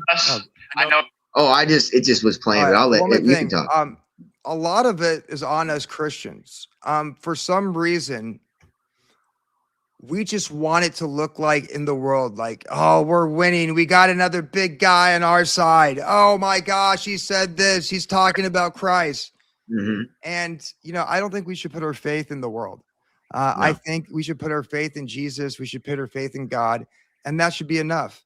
And regardless of what these people say, or they pretend to start picking up Christianity like Tucker does, despite wearing the Kabbalah bracelet. Yeah. Well, that's the thing. We shouldn't care. Exactly. It's the Babylon, the occult theocracy, merge it all together. It's the tell a Christian martyr, I'll see you in Valhalla after I swear in on a Bhagavad Gita. It's the Paula White, like I'm channeling, but I'm everywhere I walk, God walks. It's all of this. It's the I'm a Christian Catholic, but I channel things with Charlie Kirk and I astral projected in our dreams. It's all of that. See what I mean? It's everywhere. And so now we have this buildup of this third party that we're kind of mentioning. I think that's the point of the exposure gate. I think that if you look at the characters, we're heading right into Idiocracy. You got whatever the hell who is the president of Idiocracy, the boxer dude? What was his name? Dude? He had the funniest name. You don't remember, I assume. Oh, the Idiocracy. Right, Cheeseburger. Well, I know what was the president? Cheeseburger Eddie. President Camacho, man. Camacho, yeah. Camacho, dude. This is Camacho, bro. Jake Paul. Come on, dude. Camacho, he's trying to run for president. You got Trump behind him with the purple tie showing the uniparty, because that's really, at the end of the day, that's the symbolism that matters, that purple tie. Terry Crews. Terry Crews, RIP. He played wait, Terry Crews played him? Yeah. I thought it was it's the guy who played Terry Crews. No, it was Dwayne Elizondo. Oh, President Dwayne Elizondo Mountain Dew Hubert Camacho. That was his whole name. Yeah, but it was Terry Crews who played. It was played by Terry Crews. Yeah, my bad. But I thought it was who's this guy? Yeah, that is his name, Terry Crews. Okay, I was thinking about the guy who played in Green Mile. Tell me why I thought that was who the president was. Yeah, I thought it was the guy who played in Green Mile for a minute. The dude who died. I forgot his name. Anyway. Hell yeah, dude. No, yeah, Terry Crews is alive. My bad. I thought it was the guy from Green Mile who is dead. I thought that's who. But I was thinking of Slammin' Salmon. Remember that? Yeah. He had that pink suit. It was he owned that. He was a boxer, but he owned that restaurant. And then it was like a comedy about people that worked at a restaurant. And this, that dude Slammin' Salmon. Anyway, great, whatever. I have a question. How many people do you think are still following this MAGA cult? Because my algorithm, it only sends me stuff opposing him, so I don't really know. But I gotta imagine when he starts rolling people out like Jake Paul, how many people are like, what the fuck? Like, what is this really what it is? Idiocracy. I mean, Yeah. are the MAGA faithful still putting their faith in him, or are they slowly, turning away? I think they're slowly turning away, but we'll see. I think you're right, unless you go on Facebook and go into the Christian groups, and then you'll have your mind blown. You're like, oh my God, the world's hopeless. Yeah. Yeah. Michael Clark Duncan, thank you very much, Neff Jeezy and Craig. Shout out, Craig. Hell yeah. Every time I see Craig's name, I just think of Friday. I don't know what the deal is with that because I see the name Craig all the time. But for some reason, there is. Oh, one thing I also want to talk about real quick, and maybe we'll throw in Epstein and tie it to what's his name? Jake Shields.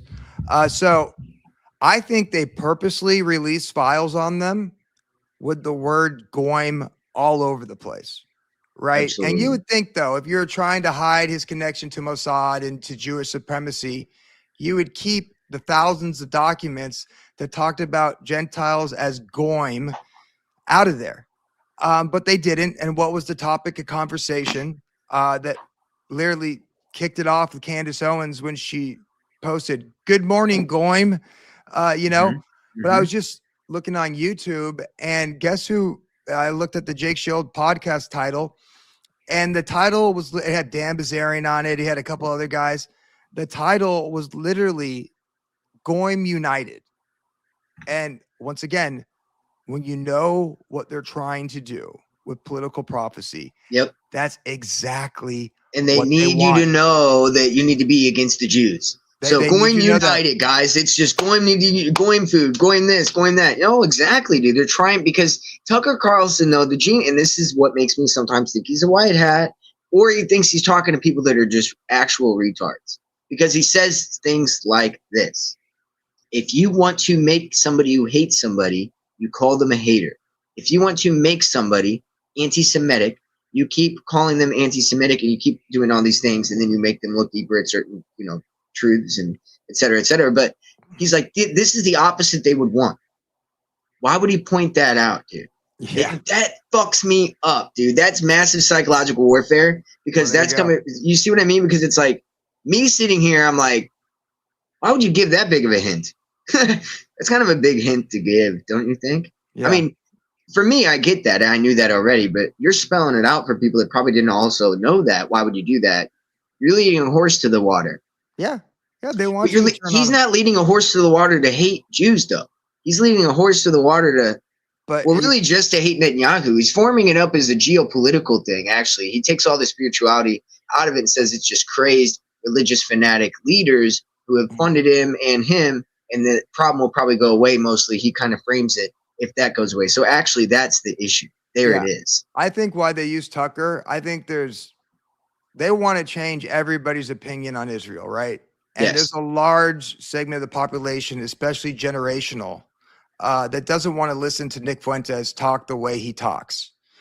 So I think Tucker is a more milquetoast version of that. Still, changing public perception. And by the way, as we've always talked about, the actions of the Israeli government, the actions of the IDF, the actions of AIPAC, they're doing that too. And the fact that they're making public, it goes hand in hand to facilitate all this stuff. It's like, I always thought it was funny that, Netanyahu even talked about the $7,000 club publicly. Yeah. That Netanyahu talked about how they're controlling TikTok publicly. Now, if you're trying to wage war through deception, that is the last thing, which is, by the way, Mossad's unofficial motto. That is the last thing that you would do, but they do it anyways. It's clear as day to me that they want it. They're leaving back digital breadcrumbs, and then they have all the influencers at different levels of it, right, that are picking up on this stuff, and I just see it happening. Exactly. No, yeah, you're right. I wonder if I have that video where he's with all those influencers. It's like, why would you videotape yourself with all these influencers talking about, I call them the woke Reich, and all this stuff, with all those influencers talking about how Elon's our friend. That's the exact same video, right, that you were referring to with all the, and then after that, everybody's talking about the $7,000 that he's paying people. Yeah. And people start talking about the geofencing program going on with Christian churches. and then all of a sudden he makes a deal with Check, CHEQ, which is it pretty much it filters everything on X for any anti-Semitic, like anything, right? Yeah. So whenever people are asking, is Netanyahu dead? It's going to give you whatever information it wants to give you because it's like filtered by Check. Now, he's obviously alive, but I'm just saying, for instance, for anything you ask it's like going to filter it. It's not just going to be as honest as you can. That's why I can't trust any of these chatbots and shit. No, It's like, and I'll tell you well, one thing. yeah. Someone wrote 7,000 equates 30 pieces of silver. Yeah, I just put that on here without you even saying that. I just was going because that's But Judah what I got would that. say is, yeah, but the people in the mainstream alternative media are getting paid way more. Like, you know how rich Tucker Carlson is? I mean, seriously, yeah. you know how yeah. rich he is? And when you start diving down to his biological He's a self-admitted wasp. Self-admitted wasp. Grew up he as a used to wasp. wear a bow tie. His wife's Like, rich. He's rich. He's self-admittedly, his wife and him are rich. Grew up rich. But go into that. Go into that though. So we all know about his father working, I believe it was a Radio Free America, which is the intelligence apparatus for propaganda all throughout the world. But a lot of people don't know about his mother and his biological mother, not the one that his father remarried after he got divorced. So him and Buckley come from the bloodline of Henry Miller.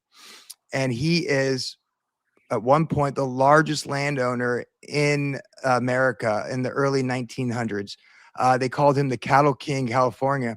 And he has an interesting story that he migrated from Germany, changed his name, and then was just a butcher somehow, and then somehow owned all the land in America, or at least the largest landowner in America. Really? Oh, yeah. For how long? How long was he the largest landowner? And what year was this? For a long time, in the early 1900s. Wow. Crazy. I mean, he owned his He family. said, my ancestors built this country. He says it all the time. Like, he says it. I mean, and that's why I feel like he feels entitled to this new regime, too. And I feel like him having the ear of Trump, we're going to have a falling out now. You're going to go do the Iran war, but while you do that, we're going to have a falling out. Perfect time for you to demonize yourself because you were going to do that always. You were always the villain. You came into this as the villain. I mean, I feel like that was always the plan even.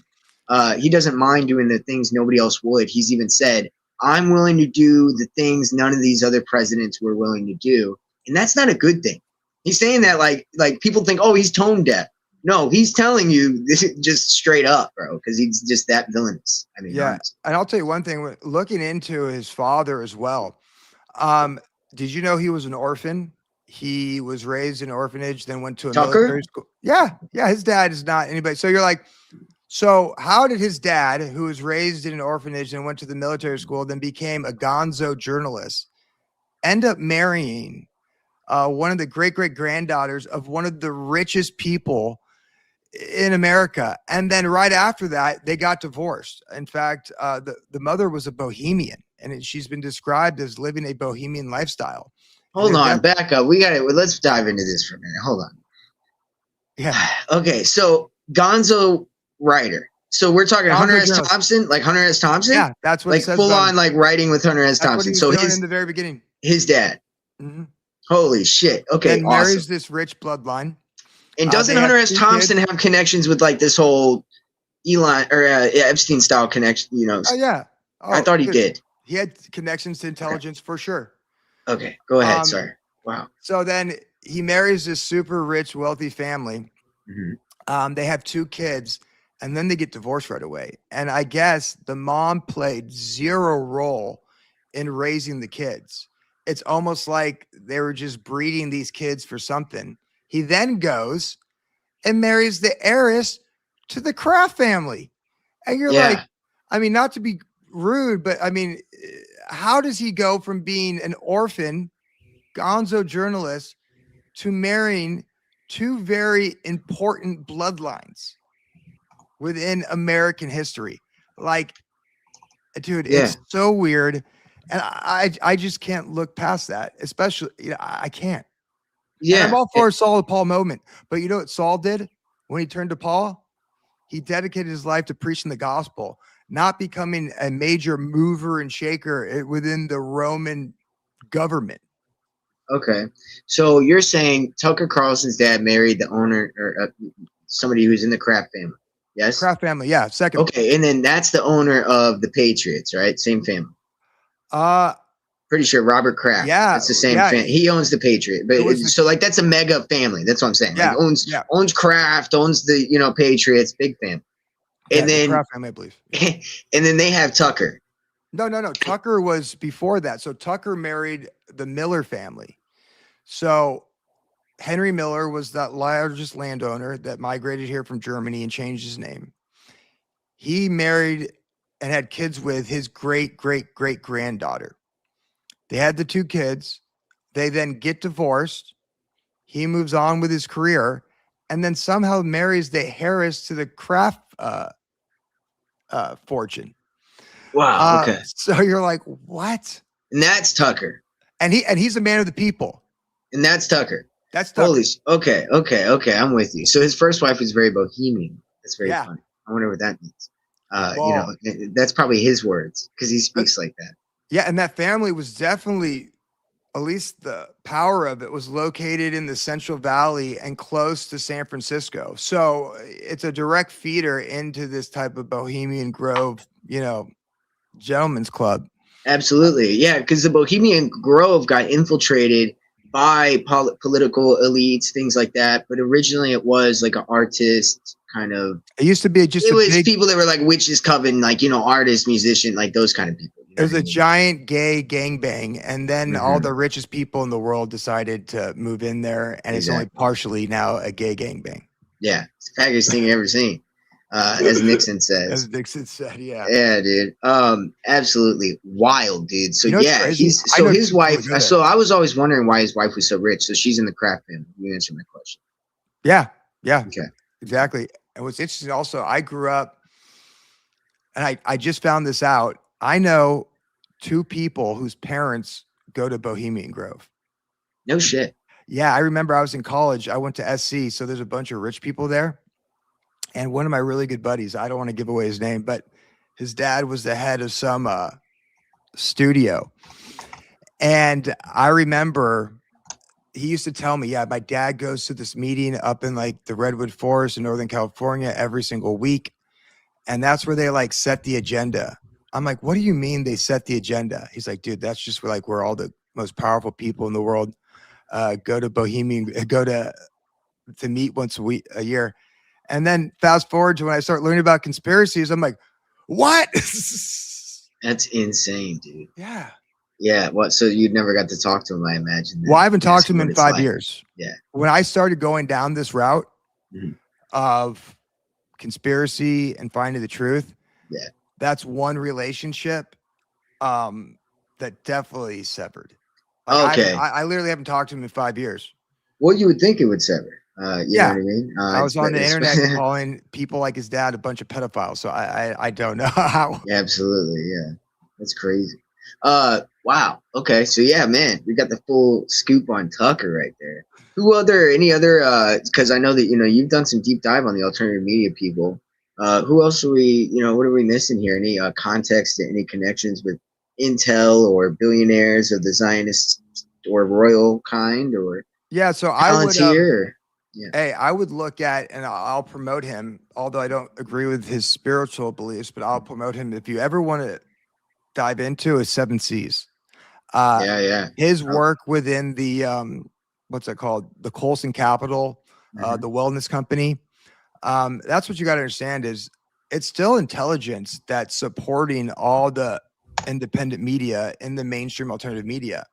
And they do it by having these cutout companies like the wellness company that literally funds every single influencer.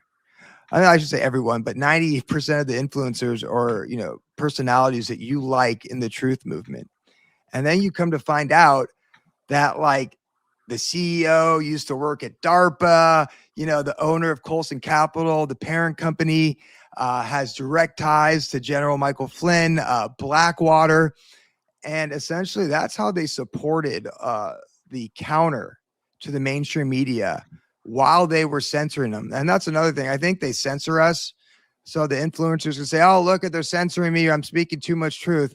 Meanwhile, they're funding everything that they're doing through these, quasi public-private company. I don't even know what you call it, the wellness company. I've never bought anything from there. But Mhm. that's how they fund all this stuff. Like these people don't really care how many people they get views, because that's not really how they're getting paid for the most part. Maybe the top people That's like a fact. Candace and stuff like that. But the most of these smallest people, they make most of their money through ads. Mhm. And so they can go and censor them, and they can use that as a talking point on why the system's against them. But I always say, judge them by their fruits. And if their talking points align up with biblical prophecy in any way, I think you should be suspect of them. Oh yeah. Yeah, Seven Seas, we've had him on. He's great. He had a great Ian Carroll. I was just looking through some of the bookmarks I had from him. I've had so many, dude, because he's had really Seven Seas, got to follow him. Great follow. On X mostly is where he kind of does all of his work. But I mean, yeah, dude, he's got a whole deep dive you can see on Ian Carroll's connection with the Michael Flynn Wellness Company, Prince, which is connected with like the whole fucking uh, military industrial complex, etc. Q Technologies, Israel, all of it. So yeah, definitely that, you know, he even gets into the whole RFK and Maha and everything. So yeah, man. 17 is great follow. And he fucking backs it up with the crazy webs. Have you ever used any of those notes apps and shit that people use? Bro, I can barely turn on my computer. I Like, cannot use those, dude. I'm like, fuck, how are you? And also, if you ever want to know who they're going to target and kill, it's Mhm. those who can't use technology, which is old people and me. And I often wonder about that. It's like this new system that they want to usher in that's so driven by technology. Like the people, there's some people who aren't good at it, especially generationally. Yes. And I wonder what they're going to do with these people. And I think they're going to kill them. Yeah. Well, a big part of this whole thing, you know, that, you know, we haven't really touched on too much is that all of this is a honeypot, right? As well. It's not just about leading people in, it's also about radicalizing certain people into anti Semitism. So that way, one, you can drive people to Israel, but also so that way, if you did have some kind of internment camp plan, if you did, you know, say the Canary mission was something that came to fruition, where they took the list that they had and they actually did something about it, and or the Project Esther, which we can just show both of these just so people know what the hell I'm talking about. I'm just making things up here. These are both real initiatives that Israel gave the Trump administration. That they gave the Trump administration to do for America. Yeah. And I think there's also like spiritual implications. And it's not just, the Jews. They want you hating everybody. Exactly. There are race wars. I don't know if you saw this. And then I want to ask Stephen, who is Frigan Gilbelli, whatever his name is, on one of the comments. But did you see yesterday? It was all over social media. That guy, Joker Waffen. No, I missed that. But you know what I'm talking about, right? No, all I've seen is that guy that is exposing where the IDF locations are. So that way he's like saying target this to Iran on social media. His name's like, yeah, I don't know if you've seen him, but we could get into him in a little bit too, because I forgot about that. Go ahead. Yeah, but I mean, Jake Paul has had this guy in there. They essentially made this boxing match, right? And of course, it was Aiden Ross, a Jewish guy, and it's so stereotypical. I mean, just for the promotion, he wore a yarmulke on his head, and the fight was against this guy named Joker Waffen, who dresses up like a clown, goes on the internet, and there's some type of program where you can like link up with random strangers. Yeah. And then he just starts saying all these racist things towards, black people, Jews, and all that type of stuff. And then they had him fighting this other black guy who was an idiot. And there was a picture of all three of them. This one guy doing a sig hail. The other guy's been a stupid black dude with this Jewish guy with a yarmulke on his head behind it. And I hate using these. I hate using these terms because I don't think anybody should. But I mean, if there was ever a definition of goy slop, this was it. And who was pushing humiliation ritual? It's just a humiliation ritual. Humiliation, and who was pushing this? Jake Shields, right? Of course, dude. And you're just like, that's what I'm wondering. Is he this stupid? And Right. he might be this stupid, and I'm not afraid of him. I'm never going to see him. Why would I ever be afraid of him? But he is stupid, like dumb. But you know what I'm saying? It's just all the inconsistencies to me. No, exactly. Yeah. And, not to hop around too much, but, like that Jake Lang guy. Okay. He's a MAGA influencer, Jake Lang. He was, I'll go ahead and share this. Then he was kissing the wall. He's kissing the wall, but he was calling for a crusade against Muslims. He was the guy that was standing out there with the loud, air horn, eating bacon or putting bacon on the Quran. He was, doing all kinds of shit. It was just very, just disgraceful, just disgusting, disgraceful, all of the above. So he gets caught. He's over here trying to solicit a 15-year-old girl and gets caught from one of these. Jake Lane? Yes, and he gets caught from one of these, sting operations on social media. Yes, dude. And so these are the type of people, right, operating with that we have operating, working for Israel, right, and also on the MAGA side, that is, pushing this whole crusade, etc. So also, just to cover my bases with earlier, the Canary Mission here is a doxing website. Canary Mission is an anonymously run doxing website. It was established in 2014 and is for personal information of individuals. It deems to be anti-Israel or anti-Semitic. And so you see there, it's anti-Israel, primarily targeting students and professors at North American universities. Now, the site has been described as a blacklist and criticized for weaponizing accusations of anti-Semitism. I think that, when you put all this together as one big picture with the DHS buying all these warehouses, making sure they have infirmaries in them for if people are sick, quote unquote, right? I don't know, man. It just reminds me of the Nazi Germany gulag shit. As well, Project Esther. This was like a simultaneous thing. Maybe not. This was a newer rendition of Canary Mission. Heritage Foundation, which is the right-wing Israeli-ran think tank and lobbyist arm of DC, where they were trying to suppress pro-Palestinian protests, etc. Anything they classified as anti-Semitic, which of course we saw earlier, is anti-Israel. So we're on a list. My point is, it's a honeypot. These guys that we're looking at, these alternative media, the point in saying all that is these alternative media people who are leading us into, oh, you're just goy slop and you're just doing this. You're getting fucking blacklisted, bro. Every time you like that video, every time you save that video, every time you hate on him, you're getting put on a list of like, okay, this person's cool for now, at least for now. And then you're getting put on a list of this person needs to be watched at all times. That's real. That is not fake. I'm with you. I think it goes back to the sentient world simulation. I think they're harvesting all of our data from these third party data brokers to upload into their simulated world of America, where they then test psyops on us. To your point, that's a honeypot. All of what we talked about before, all of X is a honeypot. All of it. Oh, this place where I can talk in freedom and no Jewish control over X. Meanwhile, Larry Ellison literally owns part of X. And once again, are the mainstream alternative people stupid? Because all that took was a 5-minute Google search on who owns X. Or are they pushing the agenda? And I don't think they're idiots. I think they're pushing an agenda, or they're doing it for the bag. Yep. So Netfunder, just while we're right next to what I was saying about the whole camp situation and the whole weird situation, Netfunder sent me an email earlier today. Shout out, Nev. I did email you back. Hopefully it didn't go to spam, so you can check that. But here we go. I'll put this up. He sent me a video.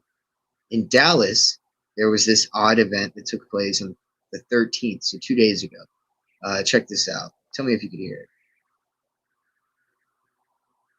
All right. You can't hear it yet. No, I can't hear it. Okay, hold on. Hold on 1 second. Oh, I know why, because I didn't put the sound on. Usually I do right away, but I wasn't planning on doing a video with that screen. So hold on 1 second, 2 seconds. All right.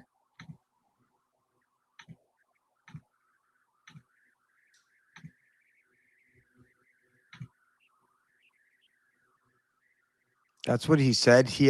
What a sicko. Real quick, with not Go ahead. Mac, but Jeezy Mac said he texted and said he had to wait until she was 16. Who said that? That guy, Jake Lang. Really? What the Yeah. fuck? Oh yeah, you're 15. I gotta wait till you're 16. Man, What the that's not. fuck? And how old is he? Oh, dude, he's like Early to I don't mid even know. 20s? He looks like he's in his mid to late 20s. Yeah, no, God, he's man. yeah, close to 30. Yeah, definitely, maybe over 30. Yeah, I mean the guy looks like he's got receding hairline. So Dang. What's you know, wrong with people? I mean, I can name a few things. You know, you go to the wall. You know, you got to make a couple deals. You know, you got to grease a couple palms. Maybe do worse than that. All right, check this out. Tell me if you could hear it though. Yeah. Okay, I can't hear it. Can you? No. Oh well, you can't hear it. Mm. Fuck. Hold on a second. Why not? It's so weird. It's got the okay. Hold on. Well, that's fucking wrong. Okay, there was a drill ran into Walmart. It was a drill in case like an emergency happened. We're gonna get you guys, set up medical, all these things, and the whole long trope of FEMA camps in WalMarts being blacked out, gates put around them, turned into a camp. So it's very odd that that's kind of going on in Dallas, especially because we talked about the FIFA game that's going on the 4th in Dallas. Oh, what a great place to have it, though, right on the border. Yeah, and You can then blame the weak border for allowing, Iranian Islamists coming through, probably wearing a property of Allah sweatshirt. That's the perfect place to have it. yeah, they were handing out free food, saying it was a practice. The thing is, like, the synagogue just had a drill 2-3 weeks ago. They had a drill the day of 9/11 so they can mitigate the fucking losses because thousands of people died that day. You know what I'm saying? They have drills all the time when they're preparing for things. They have simulations for things before they do them. Like, for instance, for COVID, right before COVID, you had Bill Gates. Right before a lot of things. I mean, it's a known thing that this is what they do, which makes sense. If you were going to do something like this and you wanted to make sure it didn't get too out of hand, this is what you do. And of course, you would do it regularly enough that it's not suspect. I mean, how real are a lot of these videos that we see, though? I mean, at this point, maybe that's the point. How much of it really is just AI slop? I mean, I don't know. Right. I mean, well, a guy holding his phone, taking a selfie video of something, I can trust a little bit more than, just a uncontextual video of like a crowd of people that they say they're starving in. They go, they're starving in Gaza, and then there's just crowds of people that look like the War of Z or the, the Z War or whatever it was with Brad Pitt with all the zombies. It's like, all right, is this real? Like, what the fuck am I looking at here? Right? Yeah. Yeah, that's crazy. Here, hold on, let me see. Speaking of that. There was this, no, I don't think I had it. Shit. Okay, well, whatever. There was a dude who lives right by a base, I believe in Missouri, and there was just drill sirens going off. And he was like, this is not normal. He's like, I've been living here 15 years, and it's just like, they don't do this shit. So yeah, there's some odd shit going on, man. Very crazy. We'll see how it goes. We've talked ad nauseum about the war, what might come, what's going on. Boots on the ground, whether or not that happens. Brian Dawson seems to think that that's not going to go down. I think that, we'll see if they do get there. It's clearly a suicide mission in order to sacrificial lambs to get us over there with some real numbers. Yeah. What do you think? Well, I thought about this. I wonder if we could see this war stop and then pick back up a little bit. I wonder if they come to some type of agreement, truce, after they destroy the Dome of the Rock, so they can start rebuilding that third temple. And just imagine if you're just an American citizen, you know that they're trying to manufacture biblical prophecy. Tucker Carlson has come out and said this is exactly what they're doing with Shabbat Lubitsch, and they have this truce. They actually do it. They're building this up. And then Donald Trump returns to politics within America. I shouldn't say returns, but it kind of seems like they return to handling domestic stuff with the Zio cartel intact, operating with impunity. To me, that is when you're really going to start seeing this resentment just percolate and percolate and percolate. You might see them building this, temple. Some more horrific stuff will be going on in Gaza, all that type of stuff. And I think that is what's ultimately is going to turn everybody against Israel. Because remember, in this end time scenario, even the American people, or the American government, should I say, turn on. Then again, is America even in Revelations? There's also discussions about that. But there's people that say that America has to be Babylon, so it could go all kinds of ways. It could go either way, right? There's a lot of debates on that particular aspect of it, for sure. Yeah, but I think if it does end in the next 2 or 3 weeks, then it's going to pick back up, and that's whatever the next time it picks back up. That will be when it's all on Israel. That's when they will have lost all public support. That's when all countries will no longer, because you can't put the tooth back into toothpaste. Like, the Israeli government's name is dog shit. Yeah. With the people in every single country.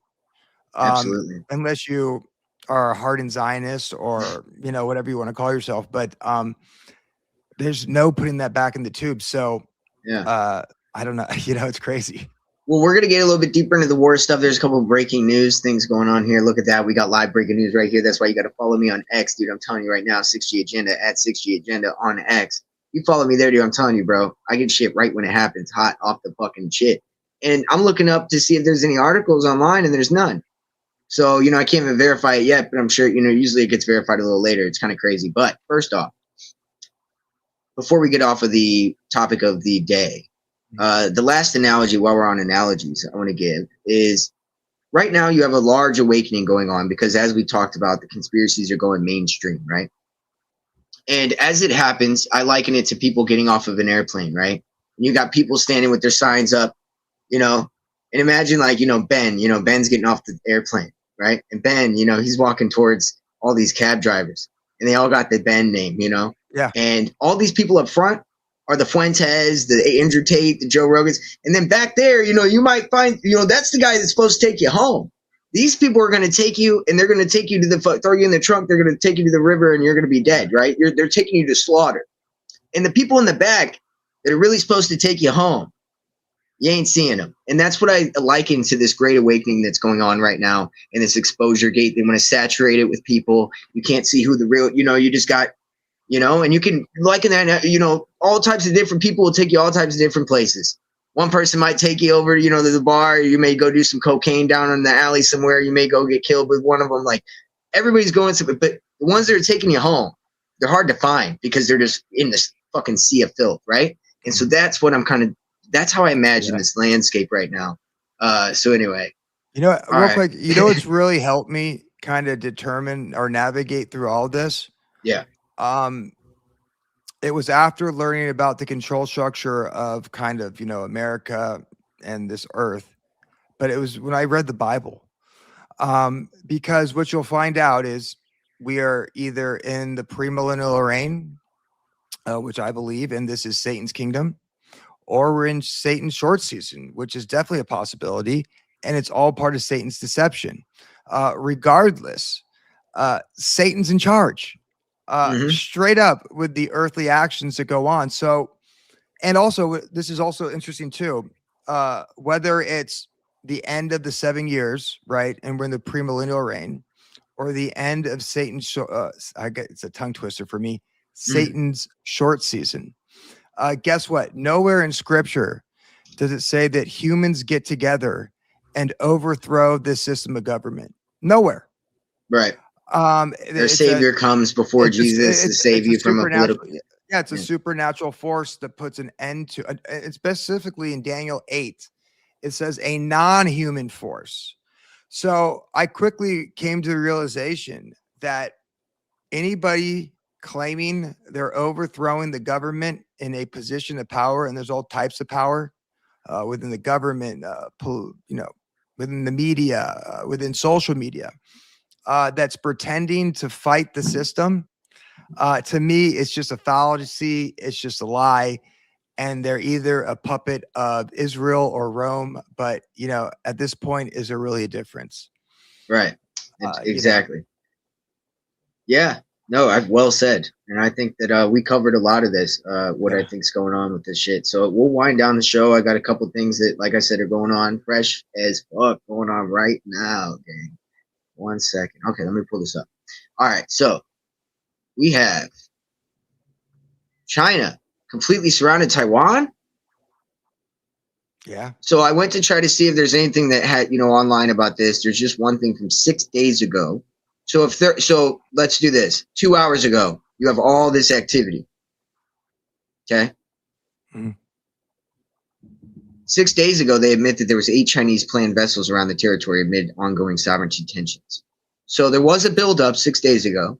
It is possible that what we're seeing on X is real. They're literally using X as something that they're like, referencing. So whether or not, this page is as legit as the one that they're using, obviously, I don't know. But, it's funny how articles have to use X to really get their news because that's how fast it comes on X. And that's what I was saying. So maybe this gives it some more leverage. 20 minutes ago, President Trump is calling on the NATO to help with the United States war in Iran.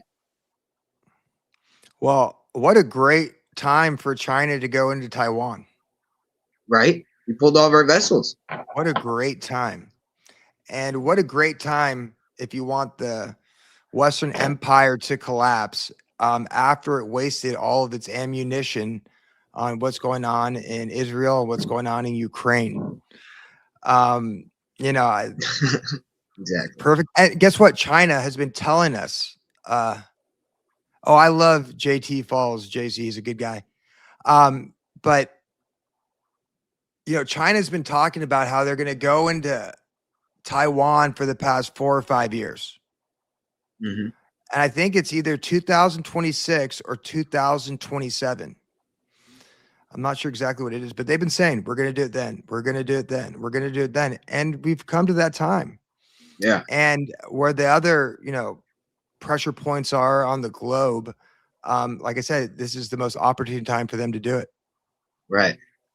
No, I think you're exactly right, dude. It's very crazy. It's some wild shit. So that's some development going on right now. I don't know if you saw, I talked about this earlier. Laura Loomer saying that India needs to hop in. Have you seen that? Am I still sharing? Oh, sorry. I can't say it, no. Yeah, I got you. So you got this. Constantly having phone calls with President Trump. I wonder why the CIA is investigating Tucker. That she's like, okay, they're all like talking. They're like, okay, it's time to initiate project fucking, controlled op. We're going to really deepen the sever between MAGA and Tucker we deepen the war. I mean, let's call on India and get them going with fucking, Israel and everybody. Isn't it wild that she is actually presented as being associated with MAGA? I mean, isn't that wild? Yeah. Larry Loomer. She's riding around with Trump on his plane. She's disgusting. Yeah, I don't get how she has the ear of him at all. But whatever. Well, if your goal is to piss everybody off, just send her out. Yeah. That's the only thing I can think of. And that's why I've also come to this. It's the only thing. But he sent Tucker out. Think of. But he sent Tucker out. So it's like clearly he doesn't want to do better. So Netanyahu, of course, he confirms he's alive, guys, and he doesn't spill coffee.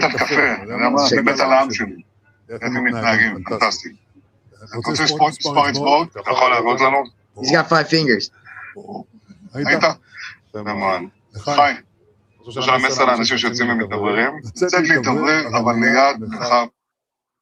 So Sam Tripoli and Johnny Woodard right now are having beef on X. They're having beef on X about Johnny Woodard saying, listen, this is a real video. This is not AI. That's a real coffee cup. That's not fake coffee. Like, stop. And Sam's like, no, dude, coffee spills. He's like, that should spill to the brim. It should spill. So Sam's doing this like fucking, they're doing a beef online right now. It's very funny. That's what's going on X between those two that like I saw a minute ago. But funny. I was pulling this up and I saw more of it. I was like, oh, I see what's going on. That's hilarious. Well, it's funny. I don't know if it's real or not, but I saw somebody on X say that they ran it through one of those machines that determines whether or not it's AI. Yeah. And it came back as a 78% chance of being AI. Yeah, and a lot of people say that those aren't reliable. It said it was 98% chance that him getting pulled out of the rubble was real and not AI. So yeah, I don't know. Again, we're the world we live in, dude. We're living in a world where you cannot verify anything. Ops, Uh, bots, and psyops. That's all it is. Take ops that bots narrow is- path with Jesus, man. I swear to God, it's so dark and so crooked. And that's another thing why it's just all this stuff. It doesn't drive me to live in fear. It yeah, just drives me to really focus on my relationship with God. absolutely. And a little bit of Um, comedy. And a little bit of comedy. a little bit of comedy, right? But Dude. then again, who knows if Tim Dillon? I think he's part of the Oh, system too. dude, yeah. I mean, he could very well be, Sell but to he's these oh shit. people. He could very well be. I think that he's been plugged in with Curtis Yarvin for a long time. When he talks about, oh yeah, he interviewed him years ago. And but the thing is, he also talks about like he knows what these tech bros want. He's talked about the same things we talk about in a funny, ha ha ha way. Like he talks about exactly. He talks about some deep shit like what we talk about, but he does it in a way where people probably laugh it off as just like him being Tim. But dude, he's being more honest when he tells you that these tech bros want to go, live on their own on another rock or do this or that, live forever, all these things, and let you die and eat worms or whatever. All those things he jokes about are real. And even here, the only way to sell it to his base is just say that the world's ending. I thought the cost of groceries would go down. No, we're just ending the world. We realized we couldn't do any of that. we should watch this. It's good, and then we can end it here.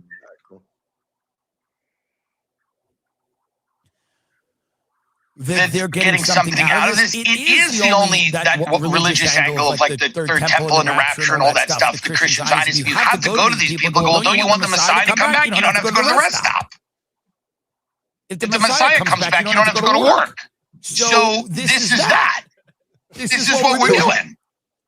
I thought we're like gonna. I thought our taxes. I thought like the cost of groceries is gonna go down. No, we're ending the world. We realized we couldn't do any of that. Let's be honest. You think your groceries are coming. The price of a house is never coming down. We're ending the world. I mean, it's pretty simple.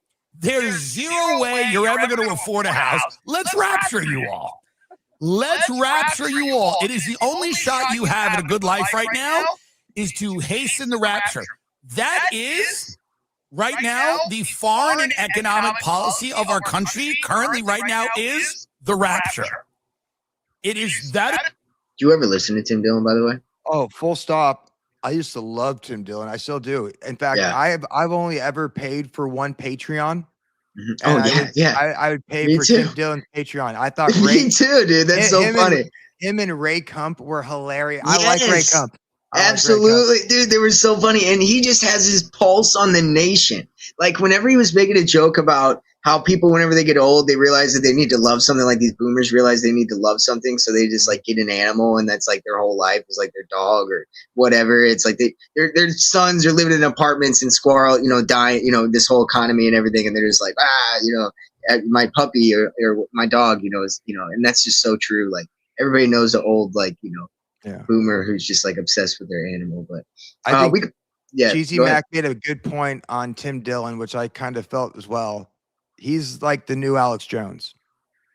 In fact, he's creeping into Alex Jones all the time. Mainstream conspiracy type of deal. He's slipping right in there. That Candace is reposting his stuff all the time. And I think you're right about that. Yeah. And he's in the sphere. Yeah, dude. He talks about it. In fact, his whole joke is how rich he is and how poor his listeners are. And he does not mind. Exactly. He does not mind. He's like a Trump in the way he doesn't mind being the villain. Just tell you the reality of like, I don't care. You know what I mean? Like just simple as that. Don't give a shit, and I'm above you and I'm better and you're not doing well and that's not going to change. And I'm going to keep doing better and you're going to keep doing worse. And like those are the jokes he gives and it works. It really does somehow, so, but that's hilarious. I think that, part of me always thought, maybe that's just to wake people up and get people to like be like, all right, motherfucker, what? Because I feel like that's what that would do for me. Oh yeah. Can I address one question real quick? Yeah. It's whether or not I'm a premillennialist or a Satan short season person. Mm-hmm. Personally, I believe we in the premillennial reign. However, I'm not 100% dogmatic about it. I'm well aware that we're possibly in Satan's short season. And I think that they make a great point. However, the one thing I will say is we should not let eschatology divide us when we have the Great Commission to unite us. And we're gonna have to bring on Jeezy. We're gonna have to bring on Jeezy and Morpheus and have them duke it out. Have them have a debate, dude. This has been a couple day. It's been a couple day thing now. And I love it. You know, it's all healthy. You know what I mean? It's all healthy. You know, and they've been very good about it too. It's not like they've been like rude. But I get it. I'm all for everything. Yeah. We're both correct, he said. Yeah. Morpheus will probably be the best person to debate because he's going to concede by saying, like, he's like, well, okay, you're right, but so am I. You know, that's my favorite person to argue with because they're like, but we're saying the same thing in a different way. You know what I mean? You know, the interesting is, I love that. Whether you're in Satan's short season or a premillennial believer, there's no denying that they're manufacturing prophecy. On one aspect, they're trying to make it look like or usher in the Antichrist. On the other side, if you're in Satan's short season, they're trying to make it appear as if Jesus didn't return. So, but in both cases, you have to admit they're manufacturing prophecy. And I think that's where it can unite us. And whether it happened or not, they're using your beliefs against you to manufacture the optics of prophecy so they can usher in this beast system, the New World Order, whatever you want to call it. That's always been the plan, and it hasn't changed. And that's the core of it, and that's what I try to focus on. And by the way, guys, you know, I've been pretty distracted with current events. You know, the Epstein files, the war. We're gonna get back to our regular scheduled topics. I've got to fire, we're going to get into all the different apparel that has the fingerprint biometric tracking involved with the logos and the inside of it. So we're going to get into all the different companies that are doing this. The EU is making it law now where you have to have trackable apparel.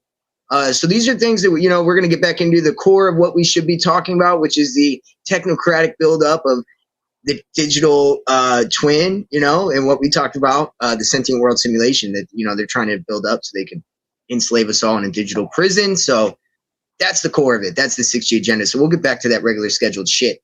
And by the way, I will be revamping Mystery Babylon, Bill Cooper's Mystery Babylon.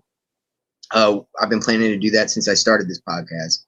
And I'm finally going to get to it, guys, the next week or two as well. So, Ben, thank you so much for coming on. I'm excited. Maybe I'll have you on a couple of those while I do that because I know that you enjoy those topics as well. So I'm excited to see. Thank you for having me on. It's always a pleasure. And shout out to the audience. You got a good group of people that tune into your show. Definitely very insightful. That definitely bring things to the conversation that I had no clue about. So thank you very much for adding on to all that stuff. And it's one big community, right? That's what it's supposed to be. Everybody's supposed to bring, you know, nobody's better than anybody. Nobody's got, you know, I'm not the know all, be all, end all, nothing. Not at all. You know, I'm just here to have fun and talk about cool shit that I found out and whatever else anybody else found out. Yeah. And one more thing, conspiracies without the truth is just another psyop. And the truth is salvation through our creator and our Messiah, Jesus. And I think that we should use conspiracies to point out what's wrong or a fallacy, but ultimately lead them to the truth. And I think that's why we should all do it. And we can all do that in our everyday life. So whether or not you're on YouTube screaming at the top of your lungs in your Uber drive as you're driving Uber, Jeezy screaming at the top of your lungs. Hopefully not you're screaming, but I think we can all do that, but hopefully point it all back to God and Jesus. Yeah, absolutely, dude. Yeah, I had a great time today, dude. Thank you. We've been doing some bangers back to backs together. Ben, thank you. And shout out to the chat. You guys are awesome. Anybody who came over from the past recent episodes I've been doing, traveling around with everybody else doing the Continentals and whatever else. Thank you for coming over, and hope you stick around. I got something coming out with Nugget News. He's an Australian alternative media guy, and so check that out, Nugget News. He'll be coming out with that this week. You guys check out our conversation. He's going to come on this Thursday and talk about the 9/11 style event that happened in Tasmania, where he lives, that got their guns taken away in Australia. So for our Australian listeners that we have, be ready for that. Stay tuned. And if any of you requested me to get on there, thank you. But yeah, so that'd be cool. I'm excited because I never even heard about that. Like what happened. I forgot what the name even was of the event. That's how little I know. So I'm excited to learn all about that as well. So, Fuck yeah, dude. Oh, yeah. Thank you for coming on. Ben, tell them where they can find you, as always. So you can find me at End of the World News on Instagram, and you can find me at End of the World's News on YouTube. But I would say just go to my Instagram, and it has a link to my YouTube handle there because it's kind of a hard handle, or on Spotify. But if you're watching this on YouTube, then just go check me out there. Yeah. If you're on social media, I implore you got to follow us on all the platforms. Just do it. Yes. Just do it. Instagram, X, out. YouTube, just go there. Go there. If you can find us, do it. Like and Otherwise, subscribe. thank you. Yeah, we'll see you all around. Thanks for coming and hanging out with us. Martin Bryant shooting in Tasmania. Lost their guns over that psyop. Thank you, Cake. And I knew you'd be excited for that show. So stay tuned for that show on Thursday. All right. Thank you, guys. We'll see you around.